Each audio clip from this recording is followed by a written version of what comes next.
How is everyone?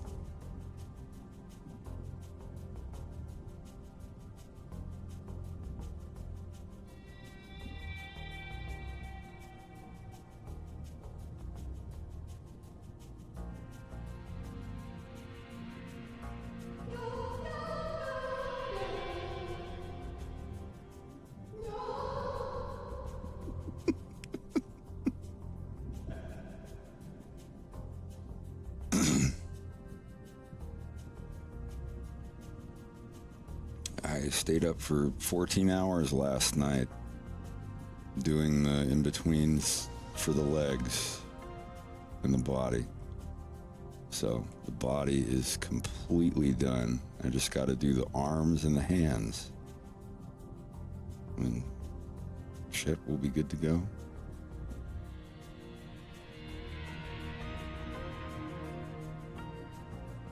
Been doing a lot of thinking about my future in animation and where it's gonna go. The changes that my style will have to go through. Excellent!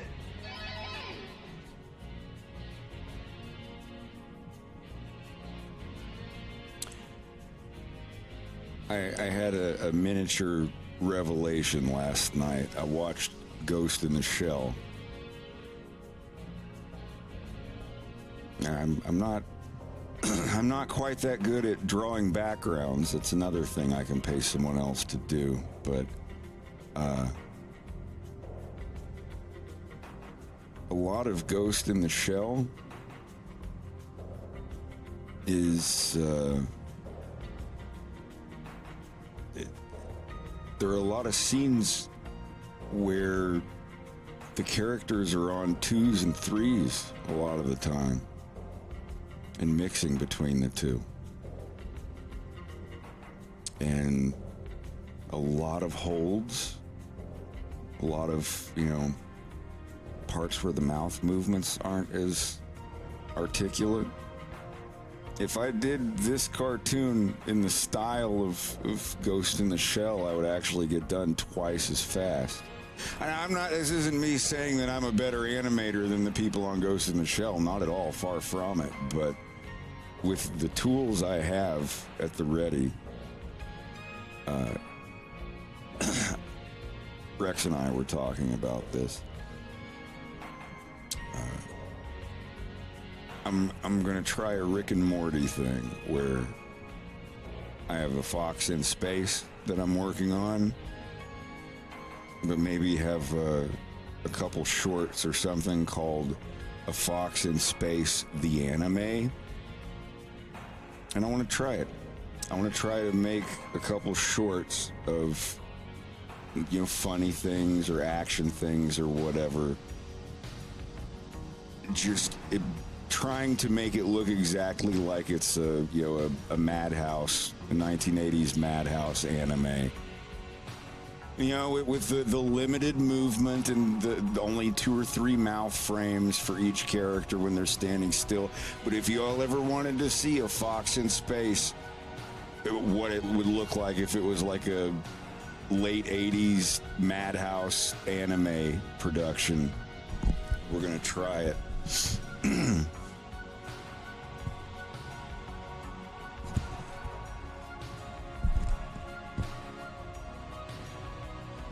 But I went through a lot of scenes in Ghost in the Shell, just hitting the E key, you know, just cycling through individual frames.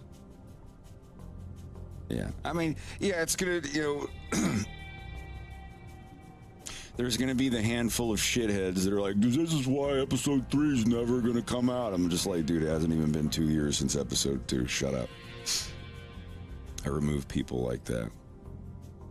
Like, you know, you're putting out all these other cartoons every week, but episode 3 is never going to get done. You never get anything done in the middle of all these other cartoon shorts that you're putting out every month. You know, forest for the trees kind of situation. But yeah, Rex and I are going to try to, you know, try a couple things out. I just jokingly said, wouldn't it be funny if we put out a bunch of shorts of A Fox in Space, the anime, And it turns out that people want that more than the actual Fox in Space style that takes for fucking ever. Hi, Greg.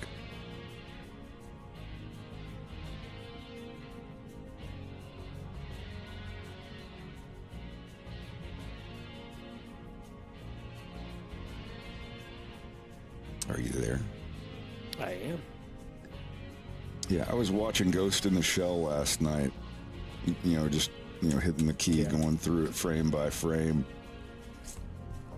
Like finding where they're on twos. And they don't do fours, they do threes.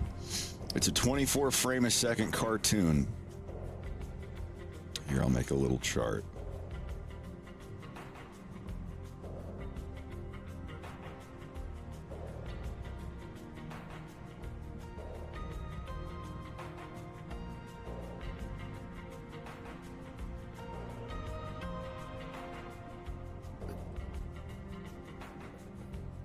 So this is 24 frames. And you have a new frame of a character on every frame. This is like on ones. I mean, most of you already know this shit.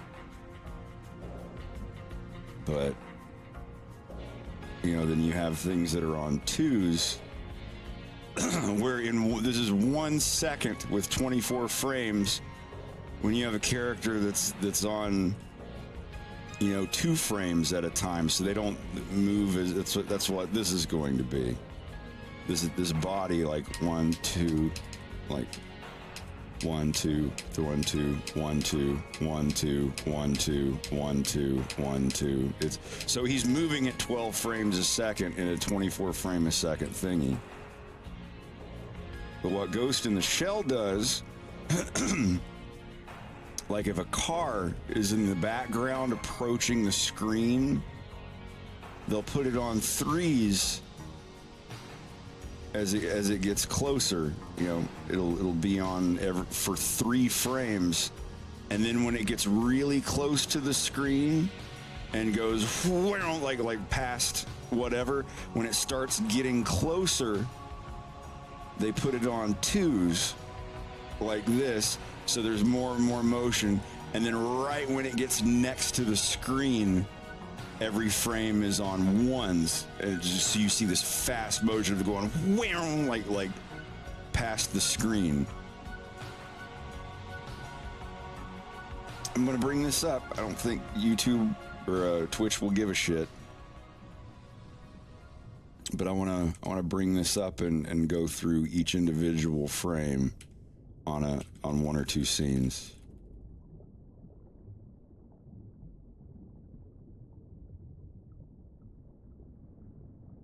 But yeah, like right here.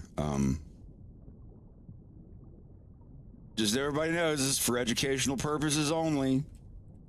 I'm not showing the full movie. And for that sake, I will just make it about this big. Tell me, have you got any children of your own? You must be kidding. Then I guess you can't understand how a father would feel about his little girl. All right, so. Network. Next time, use the back door. Forget that now. Just arrest them. Yeah, here's a good scene. So I'm gonna make this to where you can hear my key press. Just like that. You can see, notice the cars in the background. Let me see if I can turn on the mouse cursor for this. There, you can see it. Notice these little cars in the background here when they go by. That's a still image, then they're just sliding the slide. They're on 24. They're on 1s, so every single time I hit it, they're going by.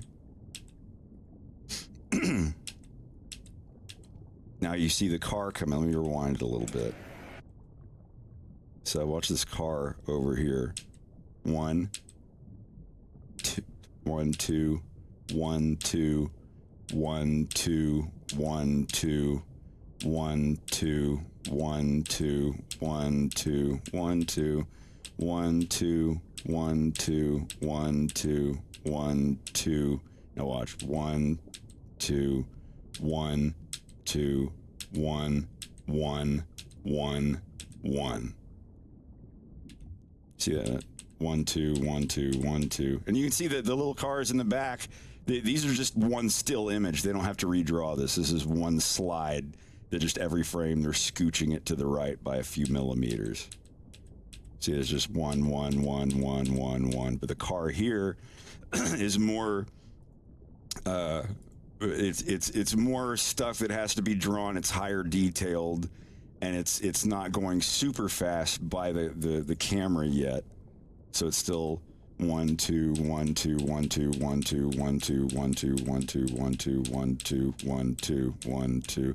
Notice this guy changes on different frames sometimes, but it's 1, 2, 1, 2, and then 1, 1, 1, 1. So when we actually see it go by, see that whoosh, like when it's right next to the camera, it gets more fluid.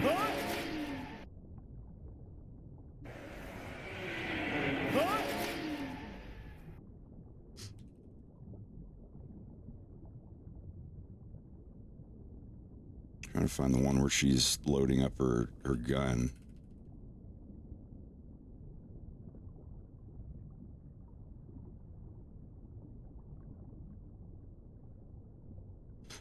Yeah, right here.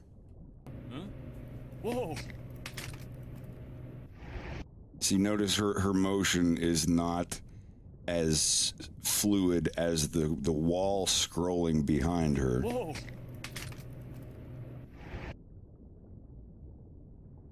So like here, 1, 1, 1, 1. You see the things in the background moving.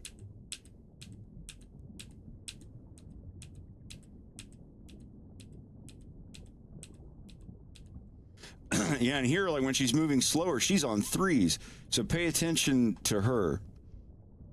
Pay attention to Kusanagi. It's like 1, 2, 3, 1, 2, 3, 1, 2, 3, 1, 4, 5, 6. That's a hold. So 1, 2, 3. Well, no, she's on 2s. 1, 2, 1, 2, 3, 1, 2, 3, 1, 2, 3, 1, 2, 3, 1, 2, 3, 1, 2, 3.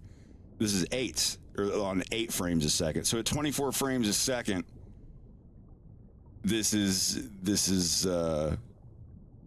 three frames per frame. Like she every one of her frames shows up for 3 frames. So that's at 8 frames a second, or 3s at this frame rate. 1, 2, 3, 1, 2, 3, 1, 2, 3. 1, 2, 3, 1, 2, 3, 1, 2, 3, 1, 2, 3, 1, 2, 3. And notice the background is still like perfectly everything that's just like a steadily moving thing that doesn't have to be redrawn gets to be on 1s. Because see, these boats here, they're not redrawn at all. It's you can see it's just one picture. The little lines, the water waves that coming off of the boats are redrawn, but those boats themselves, that's literally just one image that they're sliding forward. While the car on screen, 1, 2, 1, 2, 1, 2, 1, 2, 1, 2, 1, 2, 1, 2, 1, 2. Now you can see those frames right there. That's just the same image. The car, it's a different frame. And now this picture, this picture right here, they just scoot it up, rotate it a little. Now it's a completely different picture. 1, 2, 1, and then gone. So how that looks. See, the van is on 2s while the boats are on 1s.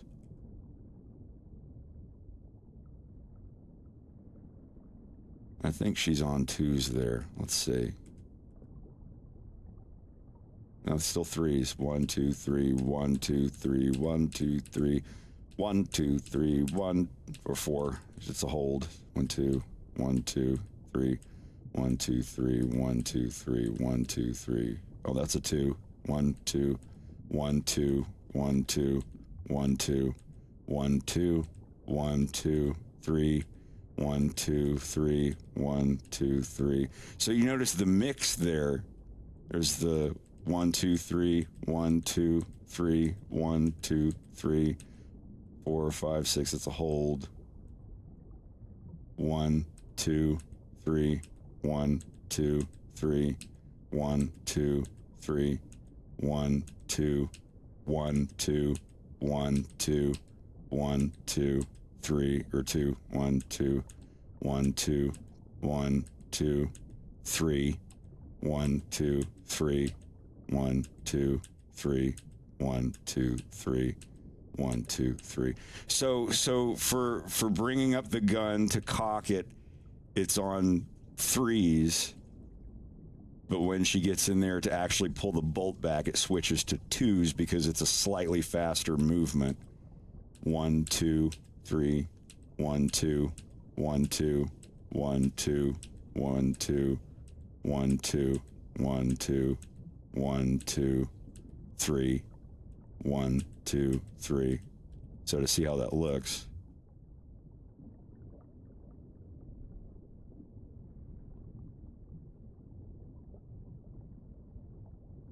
So it's okay to switch between them. Your eye won't really even notice it that much.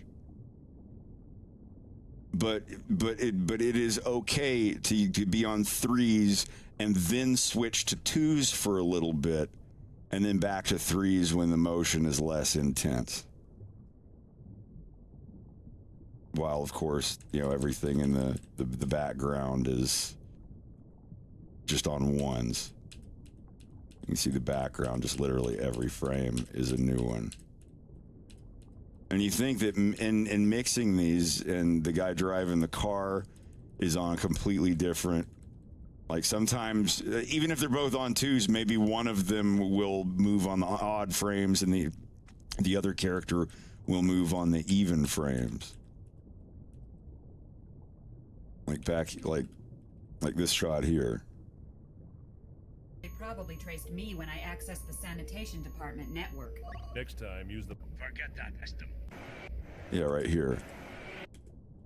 Watch this dude with the garbage. Compare him to the car. Okay, they both changed. He's still. Now he moved. Now the car moves. Now they both move. Car moves. Car moves. Car moves. Car. He moves without the car moving. Car moves. He moves without the car. See, they're moving on completely different frames. See? And seeing it slow, it's like, that's weird. But when you see the whole thing play out, there's no human way possible for your eye to notice that. Like, it's totally fine.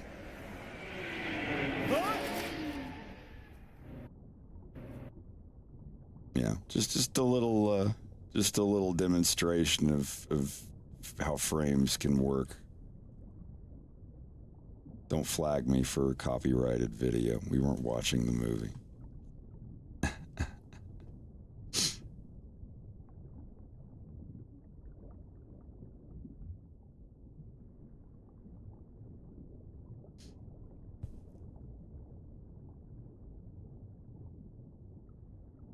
Yeah, that's the original Ghost in the Shell. Just showing how something can be on 3s, and then as it gets closer to the camera, or more fluid stuff can go to 2s, and then 1s when it needs to be really fluid. Like if like in a kung fu scene, if characters like getting ready to do a roundhouse kick, you can put it on this, and then they're starting the spin, and then the impact frames where it's all whoosh, hitting everybody, then it goes to single frames when you see all the high motion stuff. And you can alternate back and forth between these however you need to. depending on, I forget what it's called, blocking or whatever. There's 100 different terms in the industry for stuff like that.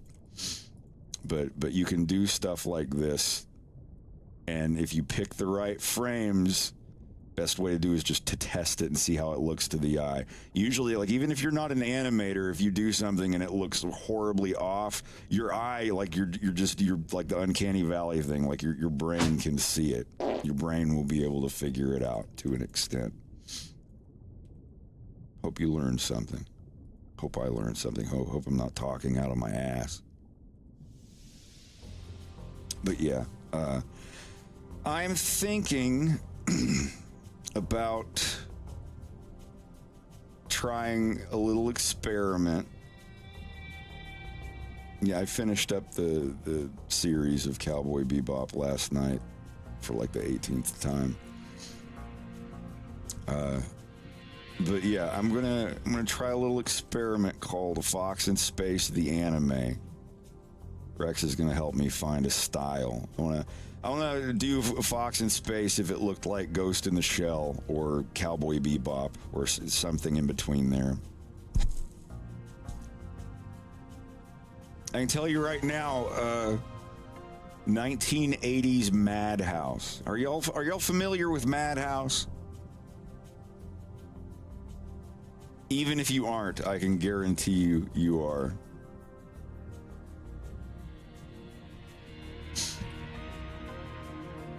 They've done more anime than I can count. I found out last night they did my favorite anime movie of all time, The Dagger of Kamui. They did both Unico movies in the 80s.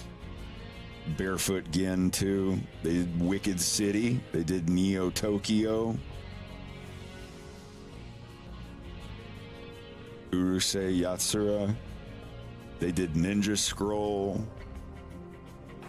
Memories. They did the stink bomb, the bomb that smells bad and kills everybody. That segment of Memories. Blackjack. They did Perfect Blue. I'm sure some of you have seen Perfect Blue. They did both Vampire Hunter D movies, I think. Actually, they may have only done the second one. But yeah, they did Bloodlust. They did Metropolis, Millennium Actress, Tokyo Godfathers. They did Paprika. Everybody knows Paprika. Bleach, The Diamond Dust Rebellion with Toho. Yona Penguin. They did Trigun Badlands Rumble. Wolf Children. Yeah, like that's and 100 more. And they did the series that Bubba showed me, Cyber City 080 808 080 808. That's a great one. I love that. I wish there was more of it. Space Pirate Captain Harlock, The Endless Odyssey. But yeah, I wanna try and make a Fox in Space shorts that look like a Madhouse anime. Madhouse.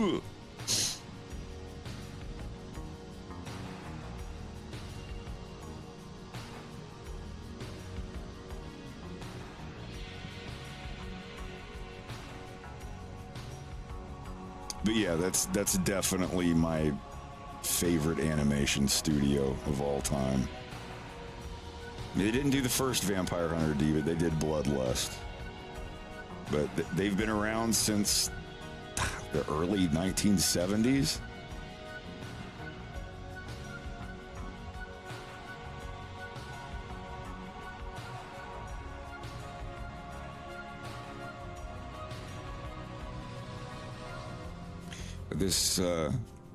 This every frame smooth walking transition stuff is nice, but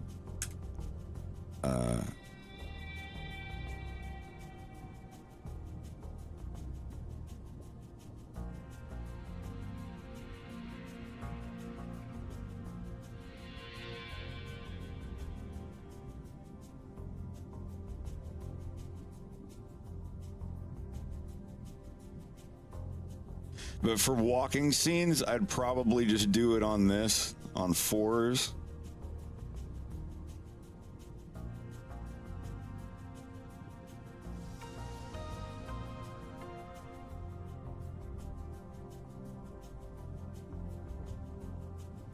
And this is on 2s.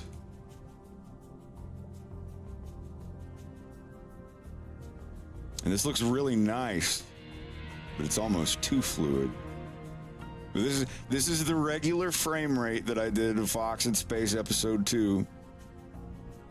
The whole way through. There were no 3s, there were no 4s. There were some 3s in the first episode. Yeah, Zone of the Enders, the game everyone bought just so they could play the Metal Gear Solid 2 demo disc, but actually found out that the game that they bought was great as well. That was the mech one where you're on Mars. You're like the anime dude, and you're like fighting on Mars. That was a cool game.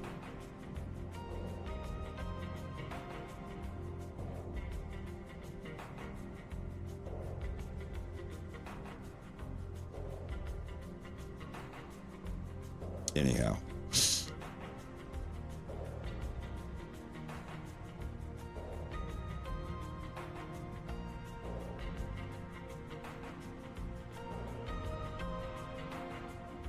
Well, don't worry. I'm sure Konami's going to make a great Zone of the Enders 3 pachinko machine in Japan.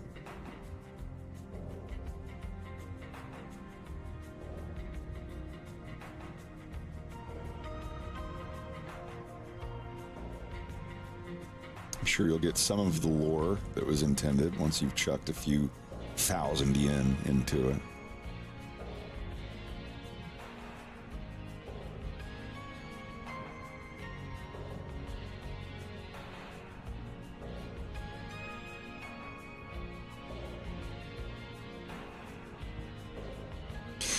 Yeah. I know what you're saying, Beard.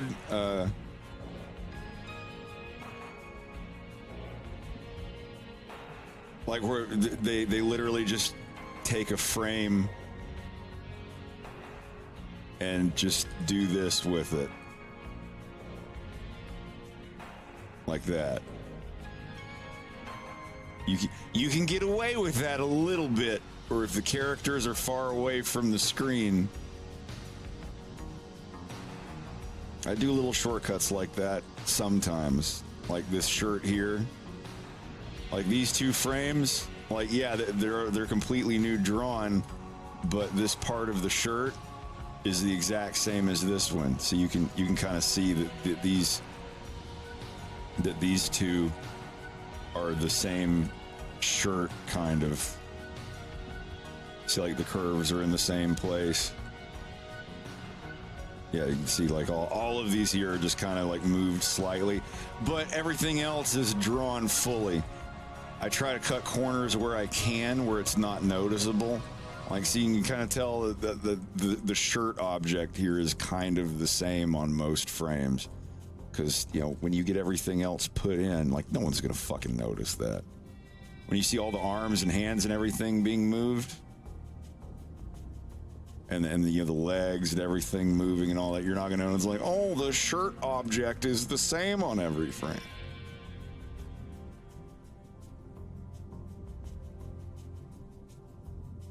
The bottom line is, does it look all right? And once everything's colored and put in, no one will notice that shit. No one will be. And that's the thing. I sure hope somebody paused the scene. I sure hope famous animation commentator guy pauses the scene to show everyone on YouTube how lazy of an animator this guy is. Yeah. As a whole, does it look good? That's the important part.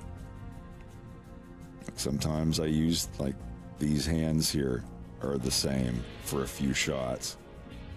Like this hand, this hand, this hand, and then I start changing it to a different hand, because like certain spots where you see the character's hand and it's literally in the exact same position. Like this hand and this hand. They're literally in the exact same position, slight change on how much of the thumb you see. So yeah, I can grab that and, you know, nudge stuff over a little bit if I need to. Little things. But if we're on 4s, you know, like this, instead of, you know, this smooth, if we're just going like half the speed like this, then I would be more prone to draw every frame individually. His tail, it's literally one picture of his tail that I drew that I'm just smudging and in-betweening around. Bottom line is, it's behind the pants. You can't see it that well. No one's gonna be like, oh, the tail. And also, I'm gonna be squiggling the tail a little bit.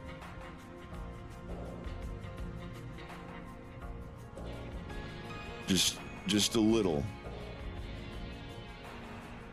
You know, on every frame, just to make it look different, or jiggle it a little bit.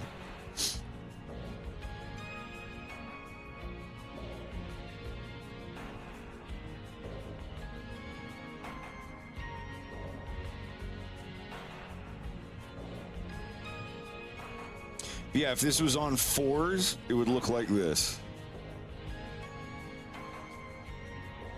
I've seen dozens of animes at this frame rate. I'm sure everyone has seen plenty of scenes in plenty of animes where the characters are moving at this frame. This isn't a bad frame rate. It's still 6.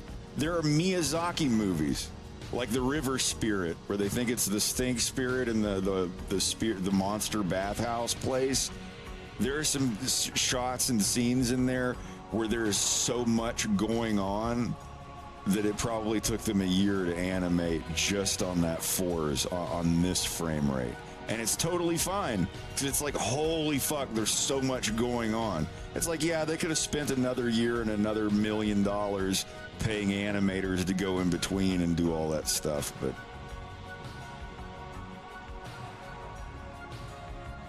if it gets the point across and it's not off-putting. Now, if it was half that frame rate, something like this, this would not be acceptable. It's like this just looks like keyframes that need to be in between. This is 8s. This is 3 frames a second. Literally a third of a second for every frame.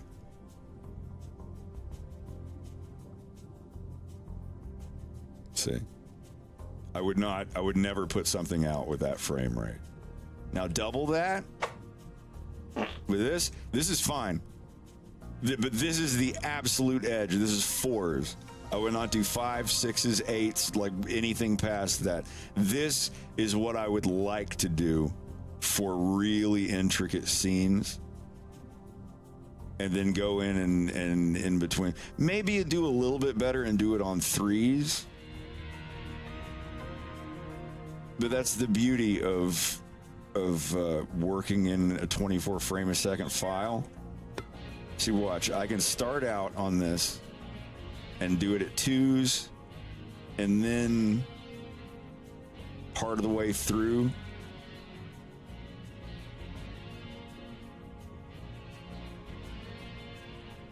let's see, and then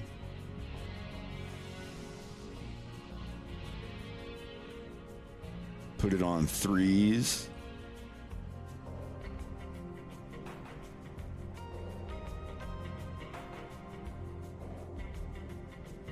Or wait a minute, wrong direction.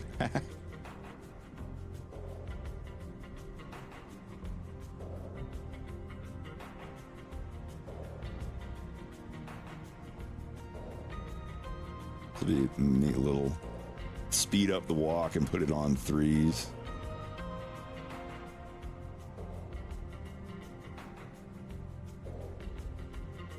So yeah, let's see. So here's 2s, then 4s, and then back to 3s. So it's 2s, 4s, 3s. You know, and that's how it looks on here. See, it's just like every other frame, there's a change. And then every 4 frames, 1, 2, 3, 4, 1, 2, 3, 4, 1, 2, 3, 4. And then you get here, it's 1, 2, 3, 1, 2, 3, 1, 2, 3, 1, 2, 3.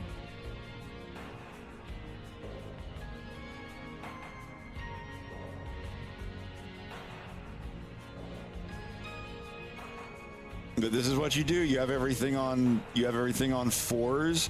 You go in, and in between those, you put one in between everything, and that's what it looks like going from 4s. And you have animators come in and do this and put one in between everyone.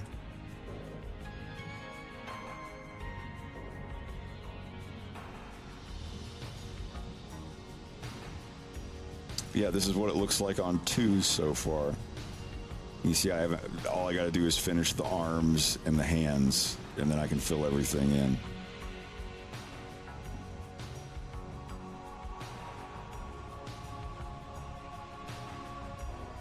Yeah, for I would probably stick to 2s and 3s, like Ghost in the Shell. Ghost in the Shell, the only thing above 3s is when a character is holding for a second. And you can hold it on, for like 4 frames, 5, 6, 7, 8 frames. Doesn't matter if the character's just like Kusanagi's partner when he's driving the car. For much of that, when she's loading up her gun, like he's just still. He's just got 1 frame that he's just looking forward driving, but your eyes are focused on Kusanagi, and you don't really notice so much.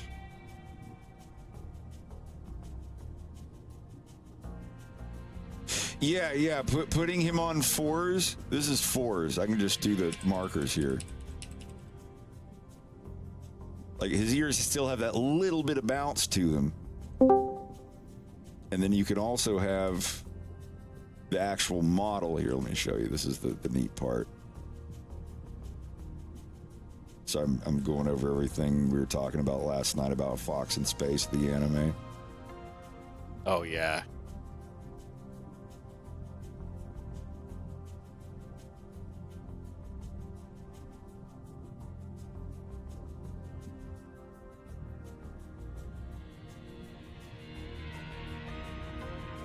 This is what it would look like on 1s.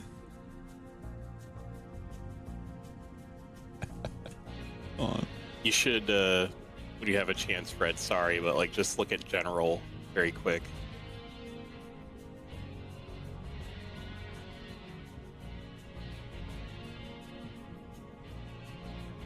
Oh my goodness. Have you guys been doing this shit all day? Yeah. It works beautifully. I'm glad to hear. Like, you guys have been up to. Oh my fucking god, and Av.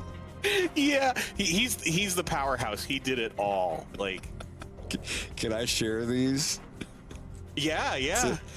So, Jack is making a VR chat avatar for an event.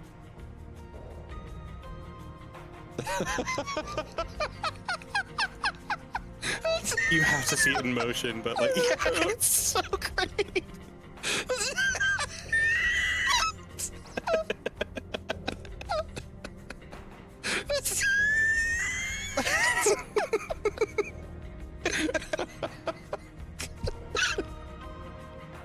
I've been dying for like the last half hour.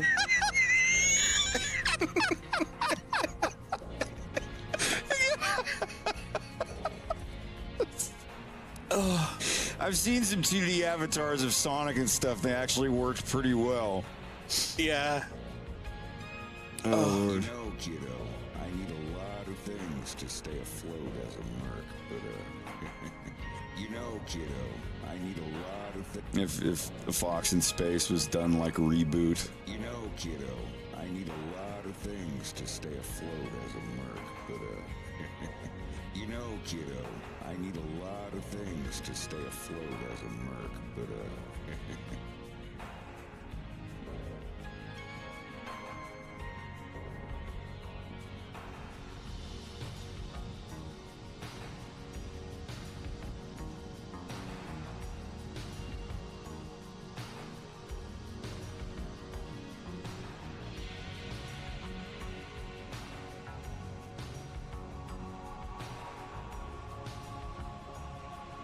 Anywho. Yeah, I've just been telling everybody that the thing I want to try. I just did a whole thing of showing Ghost in the Shell and showing how some characters are on 2s and 3s and some things are on 1s, and sometimes a character will go from 2s to 3s to 4s to 3s to 2s, and then they roundhouse somebody in the face and they're on 1s for a few seconds to really, like, I don't know. All right, Orbity, have a good night.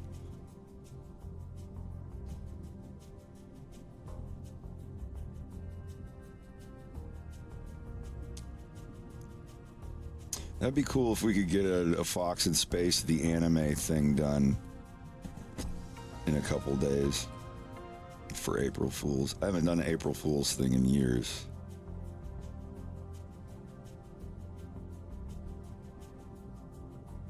But yeah, let me get these arms finished.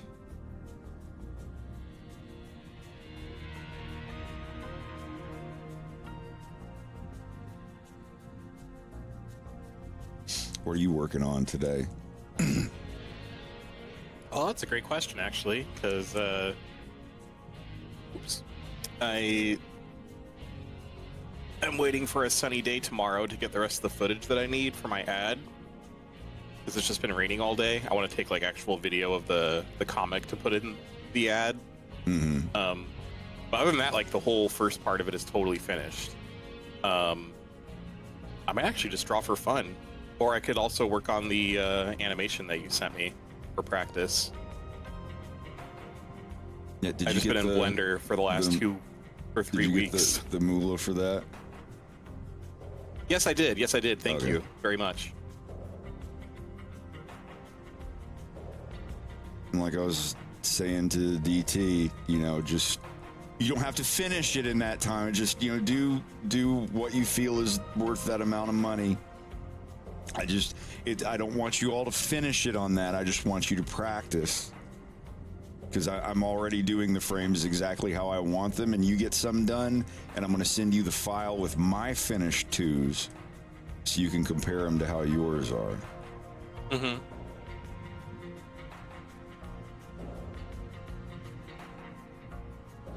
Yeah, I'm going to do the whole thing anyway, for sure. Mm-hmm.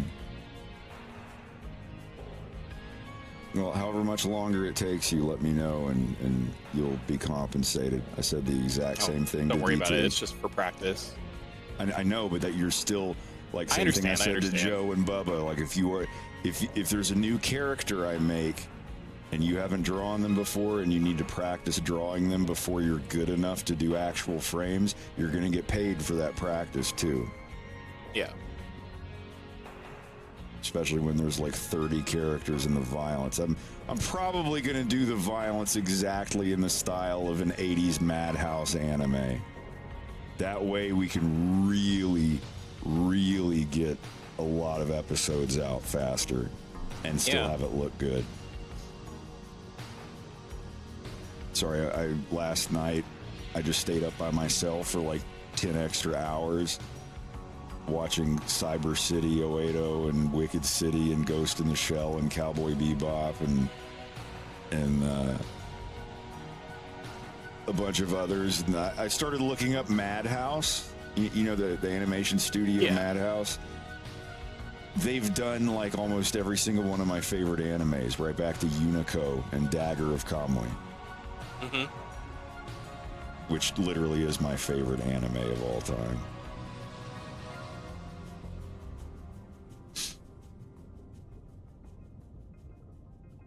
Yeah, and there's going to be people that don't like the lack of frames. There's always going to be a small pocket of people like, I don't like it this way, do it the other way.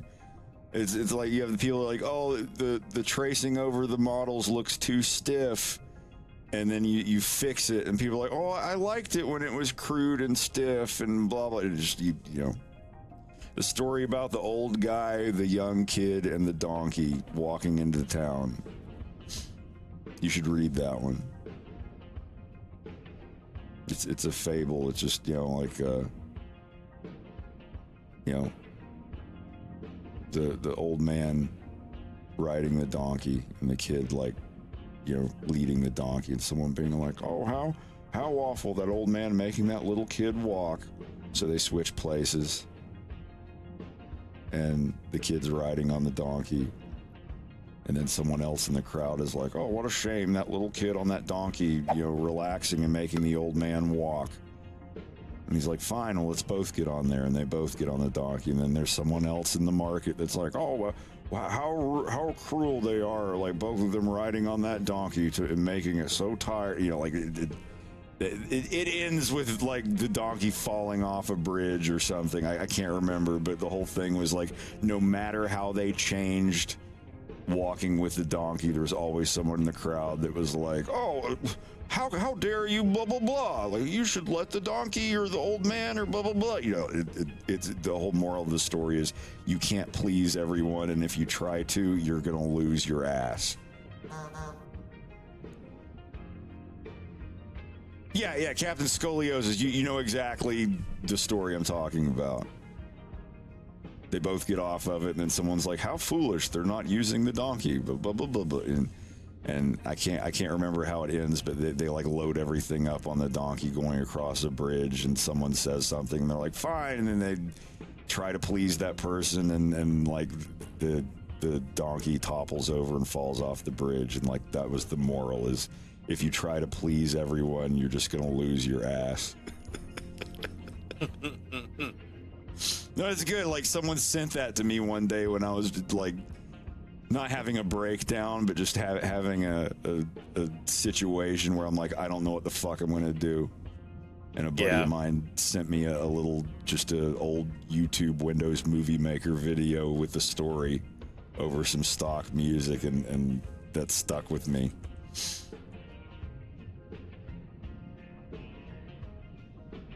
Nothing's worth losing your ass over, especially if it's a good one.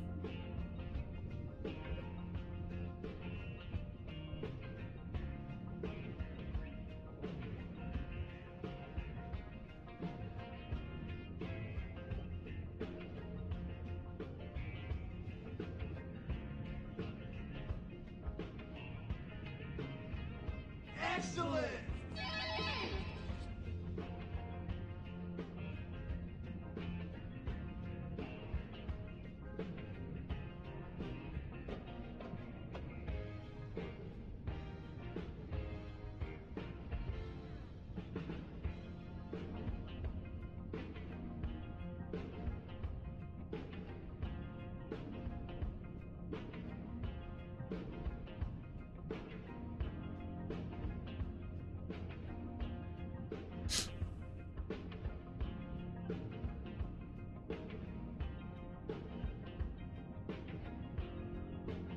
Peter Bob, that is your 6 month or 6 year mark.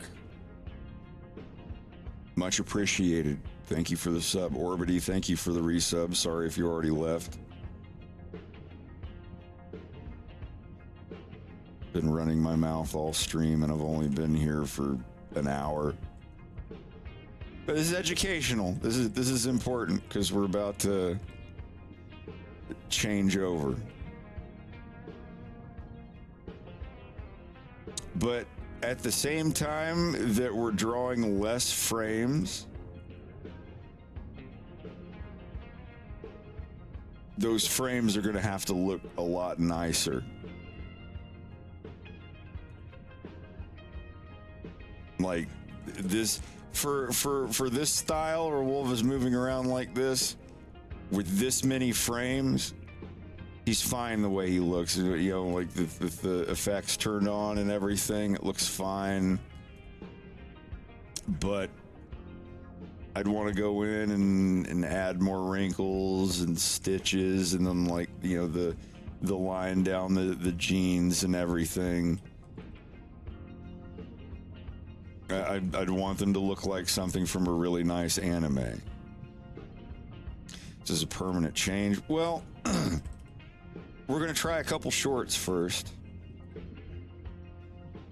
But even if I use the motion capture stuff like this, this shit has taken me about 2 weeks.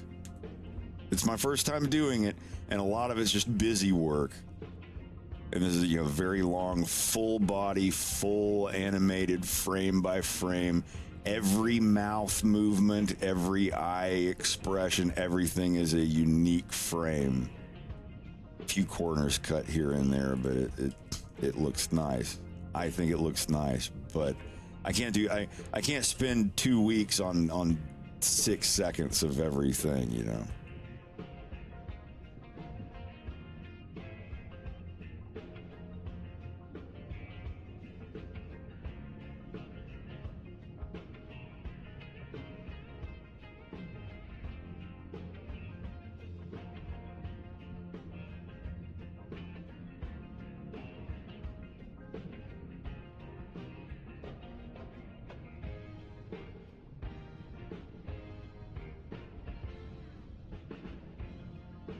Yeah, I looked up Angel Cop last night. I think it had some of the same people in it that 080 had. Yeah. Oh, huh. Yep. That's weird that you send me that, because I let me look.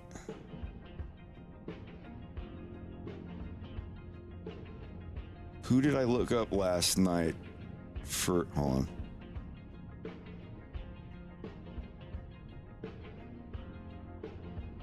Yeah, I looked up Angel Cop last night, and I can't remember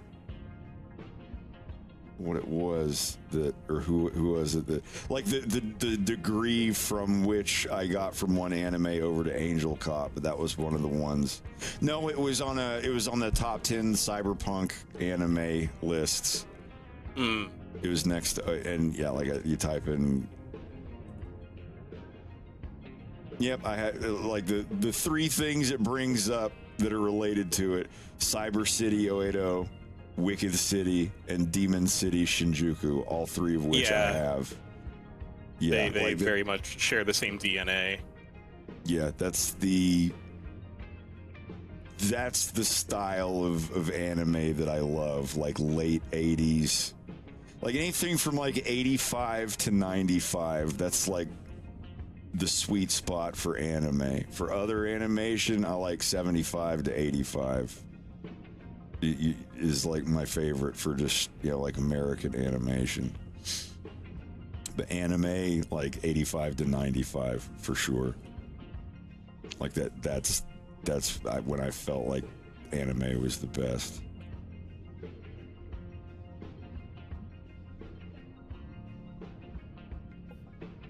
But anyhow.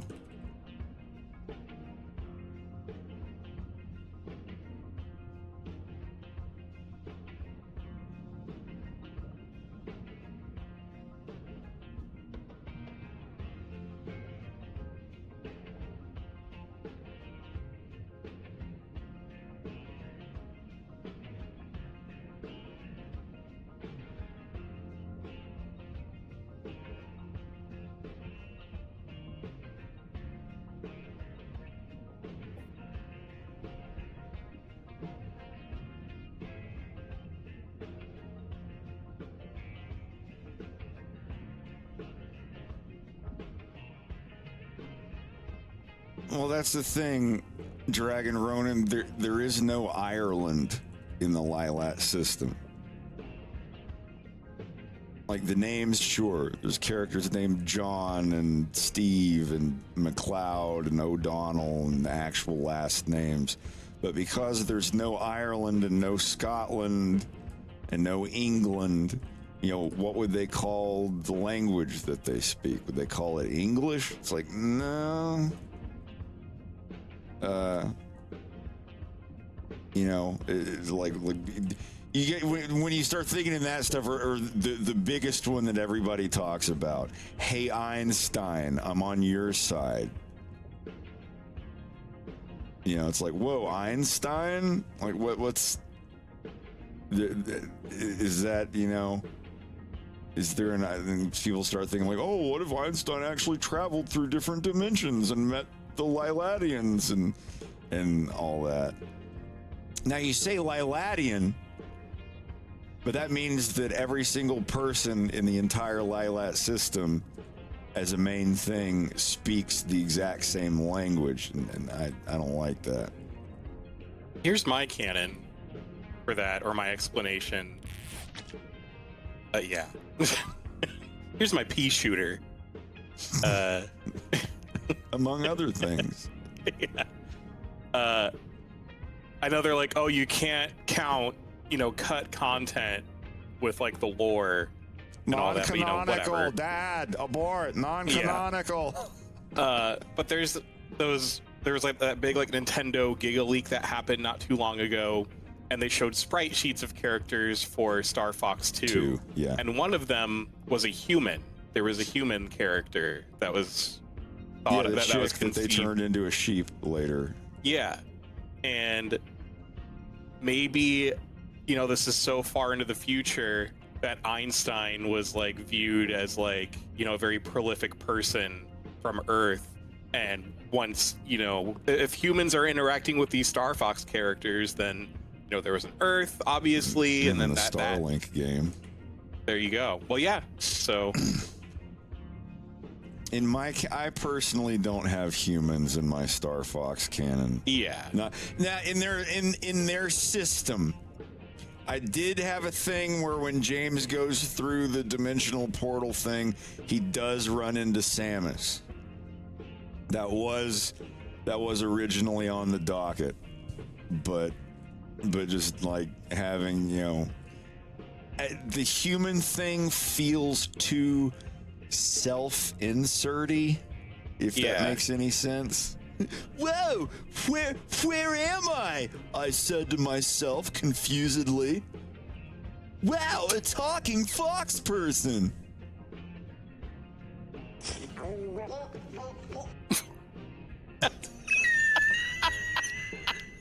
The end. That's the story. Like blew the load while writing it. They're like, okay, the end. It's like, I'm done. I'm full.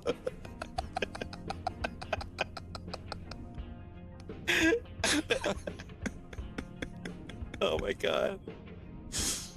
No, all of the I did a Sonic the Hedgehog self-insert fan fiction when I was 11 years old. Of course I did.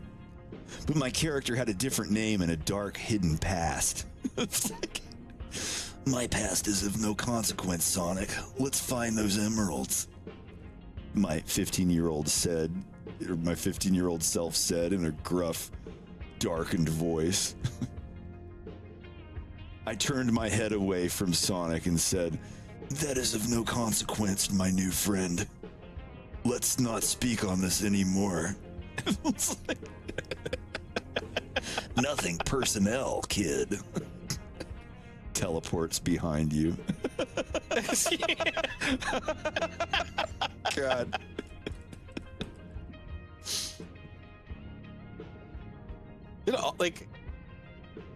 Did all of us have like an edgy period like that? I wonder, growing up. Oh, when I was in 5th and 6th grade, that's all I did was write like grim, dark fan fictions. I always made myself like older, like he's older and more mature, a grown man of 15.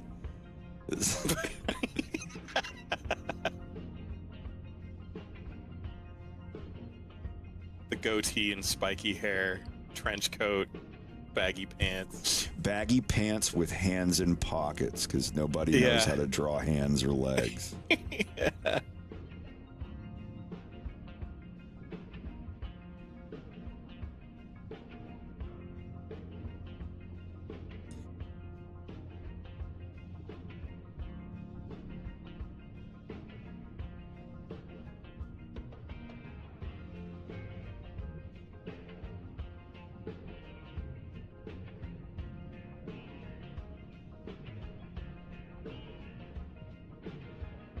I got real deep into Final Fantasy when I was around that age. I was like, oh man, these characters are so cool, and the music and everything. And it just became part of my identity, and I wanted to write stories like that. And then Kingdom Hearts came out, and it had all the aesthetics that I loved, but I hated the Disney character like shoe-in, and I was like, this is stupid. And so I wrote my own like Kingdom Hearts edgy story with like no Disney at all. I was like, this is how it should have been. And I just put more Final Fantasy characters in it. I was like that with Star Fox. I was like that with Sonic when the comics started having more human people in it. And I was like, what? There's some other 13-year-old whiz kid science boy, and it's not me. I'll skip this issue. I don't like that story. I'm gonna skip that story. Oh yeah, dude, I got super butthurt there toward the end of the 90s with the Sonic comics. I've been there since issue 0. Damn.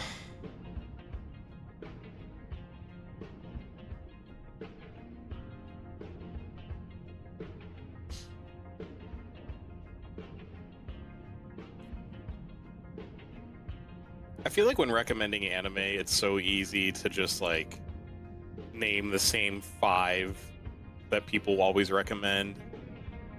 Yeah. Cowboy Bebop, Akira, Paprika, yeah, Ninja Scroll. And while those are great, but there's so many like.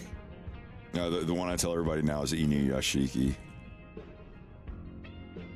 I love Inuyasha. No, Inuyashiki with like the old guy that gets the robot I was just gonna body. say yes, absolutely. Yeah, holy fuck, that one was good.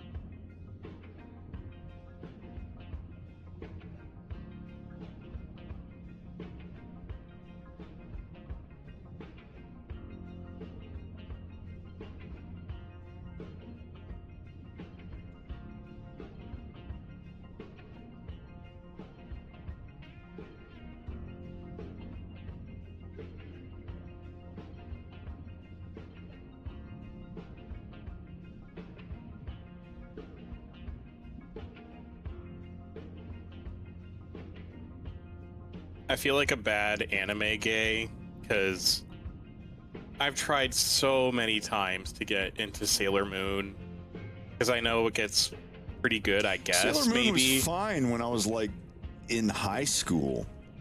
Sure. Yeah, I mean, I watched Dragon it when Ball I was Z, younger. when I was 15. Like, yeah, no, Sailor Moon's great. Yeah.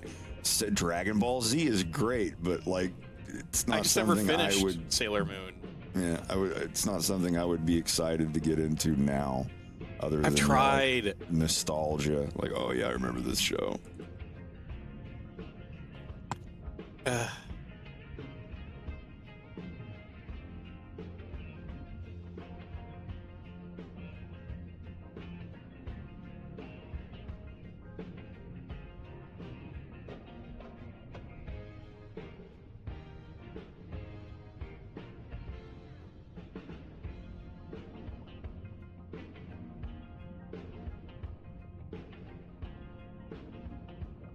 Yeah, I always preferred Dragon Ball over Dragon Ball Z and beyond.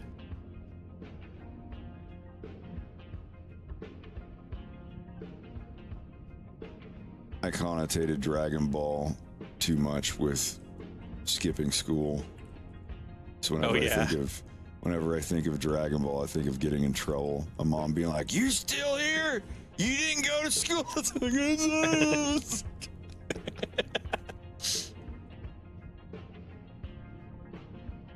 Ooh, I gave myself a little chill there. God. That's called trauma. It's called truancy. I can't say that I was in the right for skipping so much school when I was younger, but holy fuck. It wasn't that I was lazy and didn't want to do the work. It's because I genuinely hated being there. Yeah. Like my school, like, I'll tell you right now, kids definitely have it a lot easier at school regarding like teachers and rules and stuff. Social media makes it 20 times worse. So you fart and shit your pants. You've got like 9 kids pulling out their iPhone 12s and zooming in on your shit stain. And be like, oh, look, everybody shit his pants. Oh my God, everyone look. And it gets online and it gets auto-tuned and Jimmy Kimmel picks it up and it becomes a meme and you get called in to get interviewed. It's like, so when did you realize you first made the mistake? And like, holy fuck, dude. And then your mom turns into an NFT. Yeah, she becomes like famous social media manager, wine mom, managing your public brand. It's Shitty Pants Sean. Yes. When did you know your son, Sean, was going to be famous? Well, when he came home crying with his pants full of shit. Let's play the footage.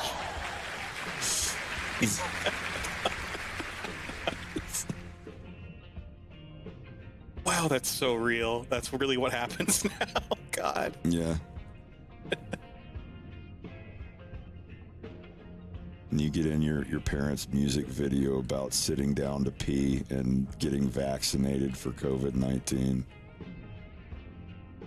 Come on, vaccine! I know you swear one. COVID-19. I think that was when I first noticed the weakness of my flesh. Or what is it? When I first noticed the weakness of my flesh, I was disgusted.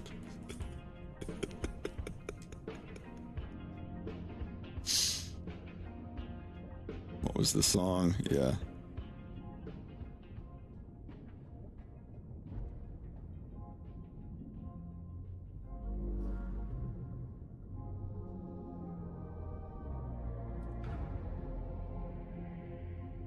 That's what it, from the moment I understood the weakness of my flesh, it disgusted me.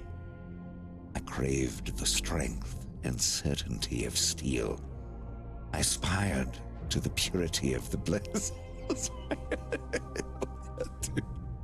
The adept mechanicus, magos dominus reditus. Praise the omniscient. Sorry, it's some Warhammer shit. Oh, it's a good meme though.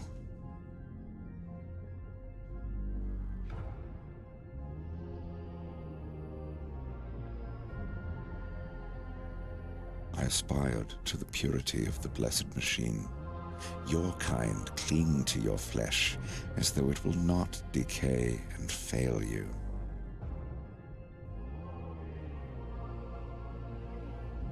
Never again would I come home from my lesson with teary eye and shitted pant.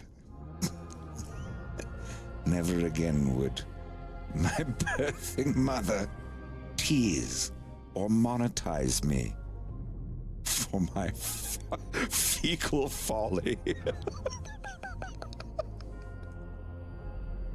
That'd be a wild skit. Kid joins the adept mechanicus because his mom memed him out on Jimmy Kimmel. Why is... oh, jeez.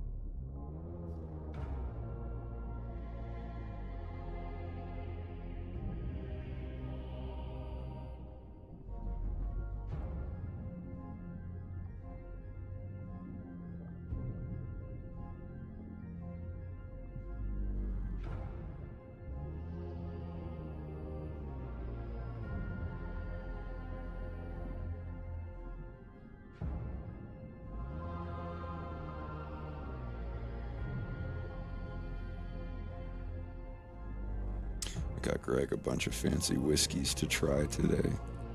Yeah.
What do you think, Rex? Let me see.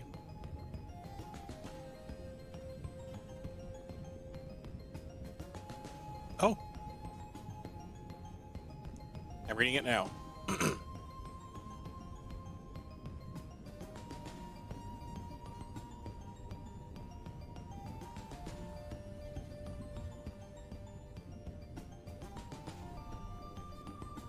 When John's third Rat Bastard episode comes out soon. Oh, shit. Of Rat Bastards. The one that I do a voice in.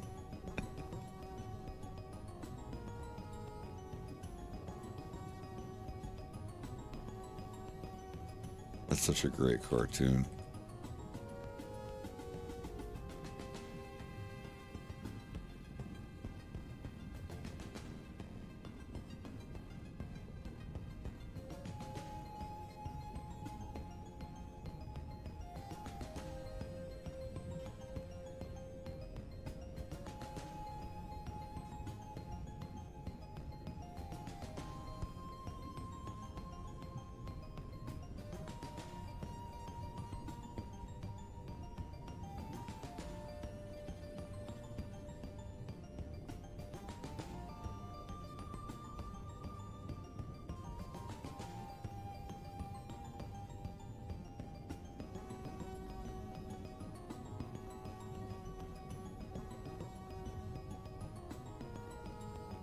Yeah, Rat Bastards is fucking great.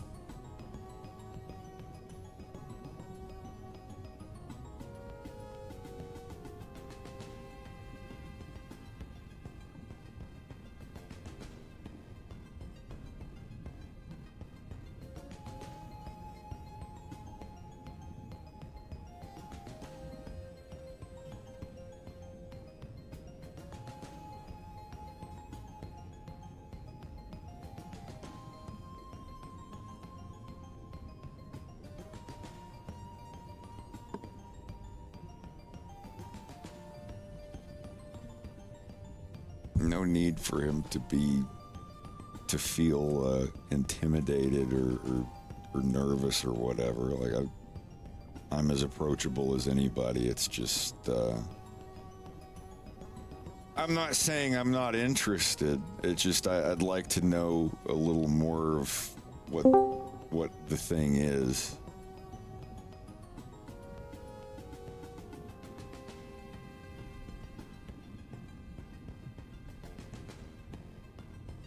Yeah. Well, once they know more, I'm sure they'll let you know. Yeah, I don't It was want just to. them dipping a toe in.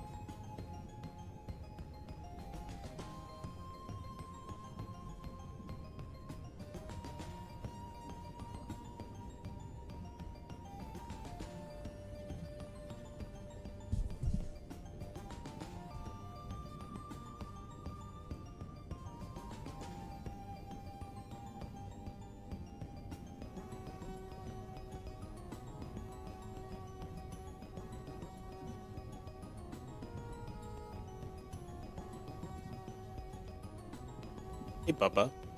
Hola.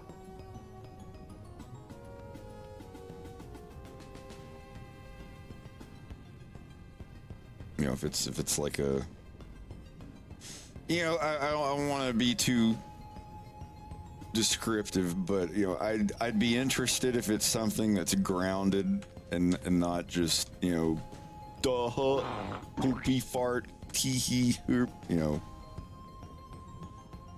because I have been approached by several like really big YouTubers to do a voice in one of their animated series that they're getting ready to make, and I either turn it down entirely or I tell them, you know, just like, yeah, I might be interested, let me know when you get more stuff, because they'd send me a script and tell me what they want to do, and I'd be like, all right, this looks neat, just let me know when when, you know, it's like, oh, you won't be showing up until like episode 4 or 5, but we want to go ahead and get the whatever. It's like, well, you know, get an episode done, let me know what the show's about and stuff, and then they would just never get back to me, and I would check 2 years later and the cartoon never got made. It's one thing I do not like to do is spend hours and hours getting directed and making goofy ass lines for a show, and then it just never gets made. Yeah, and that happens sometimes. It happens, you know. Yeah.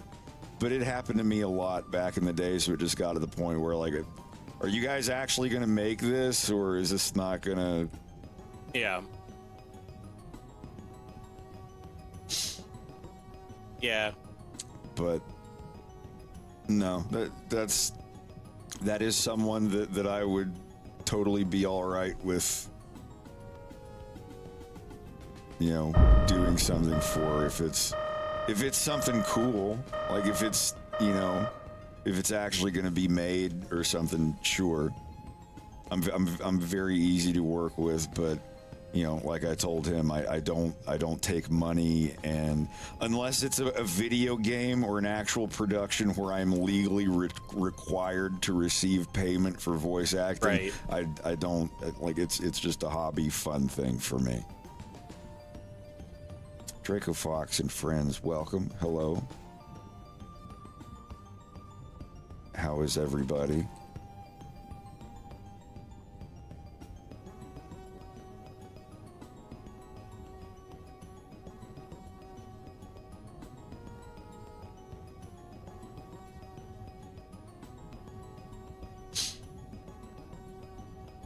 And that's perfectly reasonable too. Like,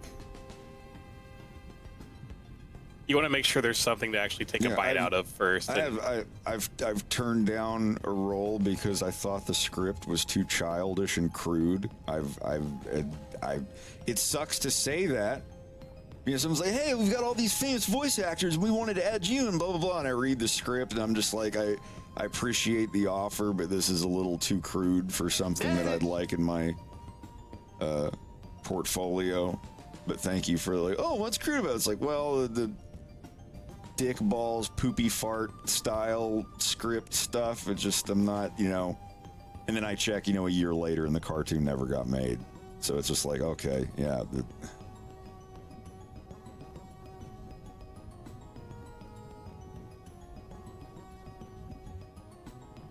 There's a big YouTuber that wanted me to voice one of the main characters in a crime-fighting animated series, and it just like I'm sure it would have been, you know, like mainstream funny and whatnot, but I just wasn't really interested. And then I checked like 3 years later, and the cartoon just never got made. That's why I have a habit of deciding to turn down or decline on certain things, and they never, you know, came to be. So it's like, well, I don't feel like I missed out on something. So it's like, well, you know, like, oh, it went on to be, you know, I did. The one thing that I did miss out on that I still kind of regret is an audition. I was invited to audition for 2 roles in this video game called A Hat in Time. And I was so fucking busy with, you know, Walmart and working my ass off and stuff that I was just like, I'm sorry, I don't have the energy, I don't have the time. But I basically had 1 or 2 roles handed to me in that game, and I never had a chance to accept the audition invite. Because I heard that game turned out to be pretty widely known.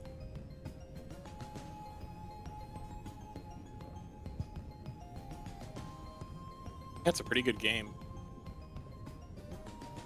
That's all right, you know.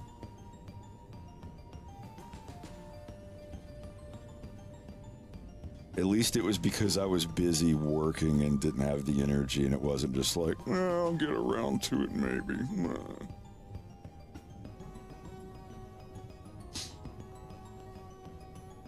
Yeah, I mean, Rex, I talked to him about that specifically. Yeah. You're talking about cool. Aaron and Kogan. I played that on my stream a whole bunch. But anyway, yeah. Yeah, yeah. If you talking to him, just, I mean, I am too. I already told him. I was like, I'd like to hear more.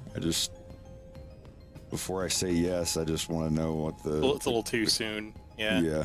A little context of what they're allowed to divulge.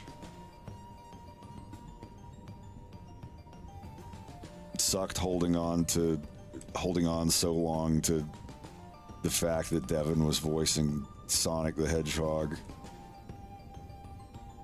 in Sonic. That was pretty great. He's like, you can't tell anyone until I tell you that you can, because I'll get in trouble. I'm like, okay. Yeah. It's just like months of me going, I know something you don't know. I know something. Holding in this knowledge turd. You're just like,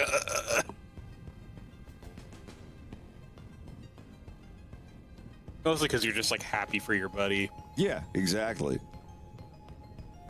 And be like, oh, a friend of mine who's in my cartoon, and I hate doing that, but yeah, the still voice fun. actor for Sonic, it's like, oh, Tony. Yeah, I know Tony. It's like we weren't even talking. We were just talking about the voice actor. Yeah, Tony, my friend. I know his birthday.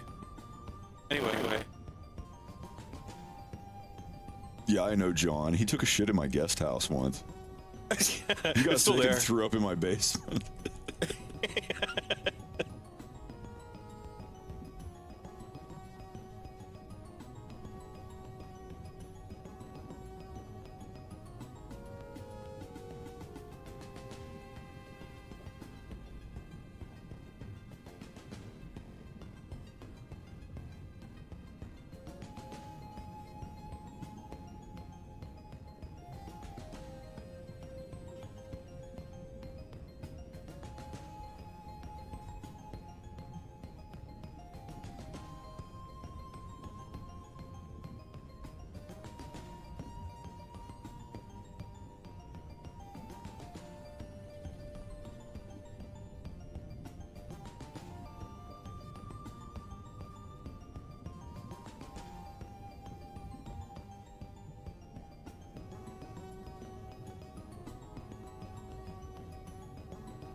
Man, it didn't take you all that long at all to get his Luigi set up. Oh yeah, that was all Av. I just helped Jack get Unity set up and packages and all that. It's still pretty fucking great. Yeah. You got to see it in person though. It's so hysterical. Does the mouth move when he's talking and everything? With Visemes and everything, yeah, he has like shape keys for... That's fucking great. Yeah, it's amazing.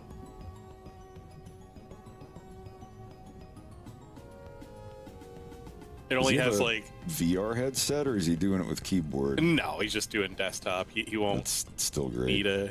Yeah, it's perfect for it. The walk cycle is literally just the bottom half of the body, like... Just like left and right, just flipping. It's horizontally. So funny. Yeah.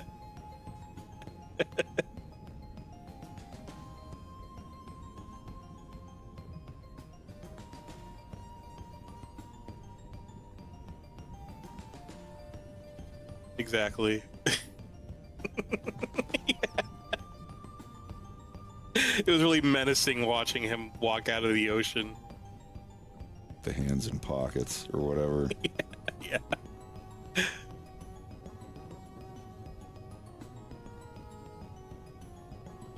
He was saying that he should probably get like, just add another face that's just kind of like somber, like if someone's like talking to him, because he's like, I don't want to be like standing there doing the crinkled up Luigi nod while someone's like, yeah, my dad died the other day. And you're just like, Yeah, we were talking about that last time. Are you rendering? No, I'm probably still crackly from being in VR chat. I've like reset my sample rates and shit. Yeah. Oh wait, let me just log out of Discord. I think that'll fix it.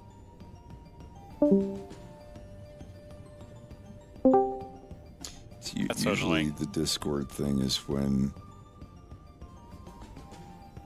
Oh wait, no, that might be it.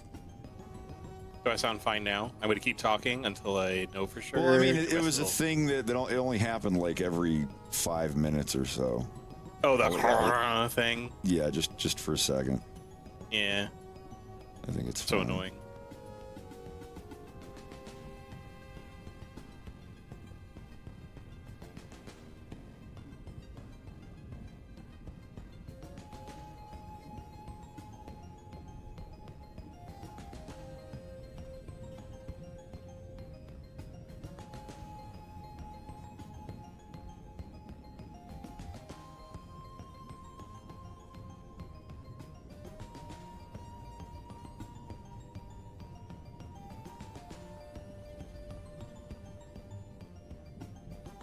You're doing these in-betweens. You don't look where you're drawing, you look where you're going to draw. If you're really trying to follow along on some narrow lines.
What?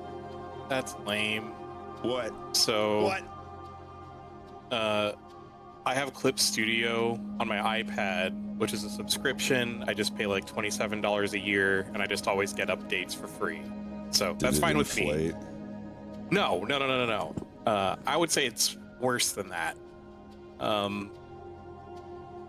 So before that, I had a desktop version, and I was on version like 1.0 or whatever. And it still works. Like, I'm not locked out of it or anything, but to get the next update, you know, I have to pay for it, which is like 20 or 40 bucks or something. But they're on 4.0 now.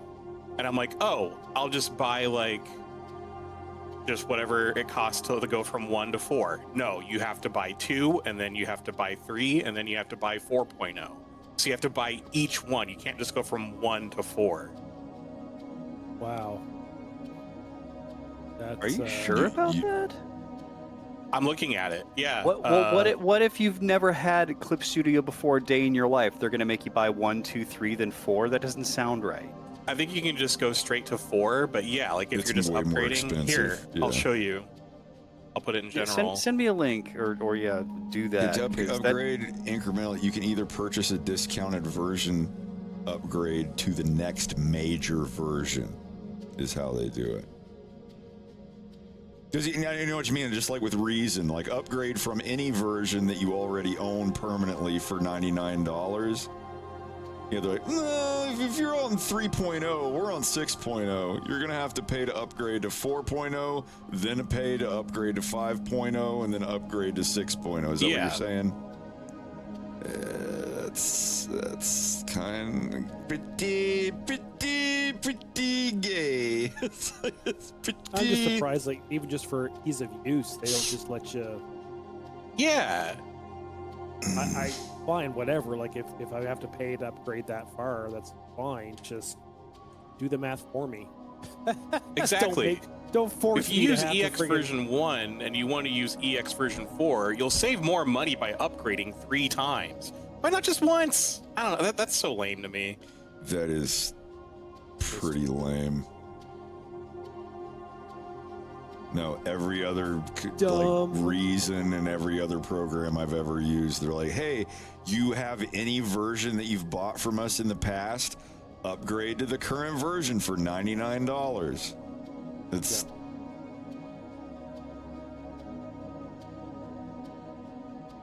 Yeah, Kimi saying the same thing. Just Yeah, my staying buddy on the- Chicago is talking about it on Blue Sky. Maybe they'll listen. Maybe they'll be like, you They're spoke good at it. and we listened. We've heard you. That's what I'm hoping about the Killing Floor devs. This Killing Floor 3 just fucking looks like Overwatch right now. They've really smoothed the edges on everything, even Well, Marvel Rivals metaphorically. is so hot. Like, that's what they're competing against. I mean, that's their differentiator. That's was the their fact they biggest were gritty mistake. Thinking Yeah. that they're in competition with a PvP game when Killing Floor is 100% pure PvE. It's like, oh, we got to have all the hero ultimates that you go "Whoa," and do all the even the way the menu looks, it looks like some color, like that blue and orange horse shit that's like, oh, we have to be like Team Fortress. Oh, it's Overwatch now. Now we have to be like Overwatch. Oh, I mean Rivals. Now we have to make it look like Marvel Rivals. It does. It looks like a fucking Marvel Rivals ripoff. And it's bright and overlit, and all of the levels look fucking like the dev literally even said, they're like, we're taking everything that made Killing Floor good, but giving it mainstream appeal or whatever. I forget the quote. Yeah, so basically executives got their fingers in the pie. Yep. And now the game's fucked. Because they're going to pull a fucking, what was the name of that Sony trash fire? Oh, yeah. Because that's all they did, is they went, oh, we're just going to be like Overwatch. Like, yeah, but Overwatch exists. Why would you just why would people buy the same but worse? Concord, thank you.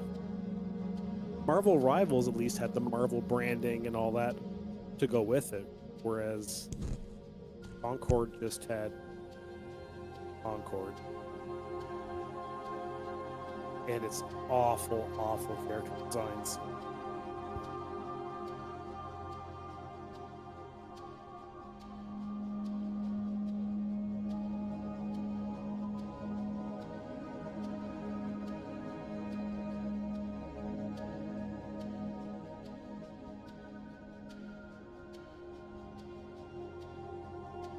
Well,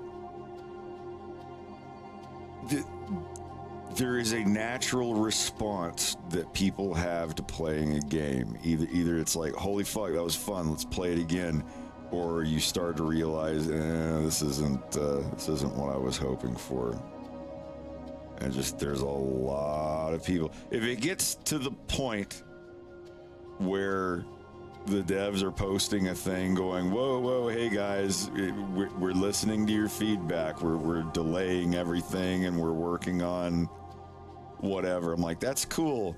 And they're like, we've heard your complaints about the performance and the gun handling. And it's like, those are two little things that people are complaining about. But you know, I'm not in a hurry to pull my pants down and shit on something. Everyone loves like like every YouTube commentator on the fucking planet. It's like, oh, everyone's shitting on this game. Well, let me get my pants down and get in line. Oh, I can't wait to make my video where I shit on the shitted on game. But like, if it's fun, it'll be fun. Like, I'd play it and admit it. But honestly, at this point, Killing Floor 1 and Killing Floor 2, I don't fucking care which one it is. I play them both equally. They're both fun. They both have everything great. Killing Floor 2 is a little more action-oriented. Killing Floor 1 is a little more horror-oriented. But they're both still very scary and fun and full of action and cooperative efforts to help your friends. But, I do feel the whole Overwatch rot that's creeping into like every game. Like every game has to be a fucking hero shooter. It's like when I heard they were coming out with Delta Force. That was like my very first online like massively multiplayer shooter cooperative squad based thing, like milsim kind of thing, and it was awesome. And they're like, oh, we're bringing it back, and like right when it goes in, the character you're playing is like, I'm going in, and they do their ultimate and they pull out a crossbow and start rapid firing explosive arrows in the pattern of a heart or some shit. I'm like, what the fuck is this? Yeah, and I look like, oh, it's 10-cent free to play. They got the license. Never mind. I'm out. Yeah, no interest.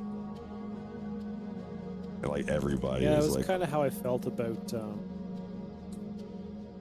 oh shit, what was that BioWare RPG, that Veilguard? Because I really liked the last Dragon Age game, and then I watched the trailer for Veilguard. The second I watched the trailer, I'm like, I can tell right from the trailer that this is going to be a trash fire. Dude, I'm gonna zip my lip about Veilguard. All I'm gonna say is that yeah, I watched a big Dragon Age fan play it for about 2 days, and then like he was on the verge of crying because he was so upset with how like bland and well, just again, it's another one that was, you know, it had a little bit of darkness to it and all that stuff, and just like it was just, dude, the original it Dragon just Age. felt like, you talk about a little bit of every darkness. other post-Marvel horseshit, Joss Whedon inspired, everyone's got a fucking quirky punchline. smarm. Oh, And the character just like, designs I'm so is just done with this shit. And you know me, like I'm not like I'm pretty easy to please. yeah, no, I you know, I'm not like, oh, everything is woke. I'm just the opposite. No. I'm very much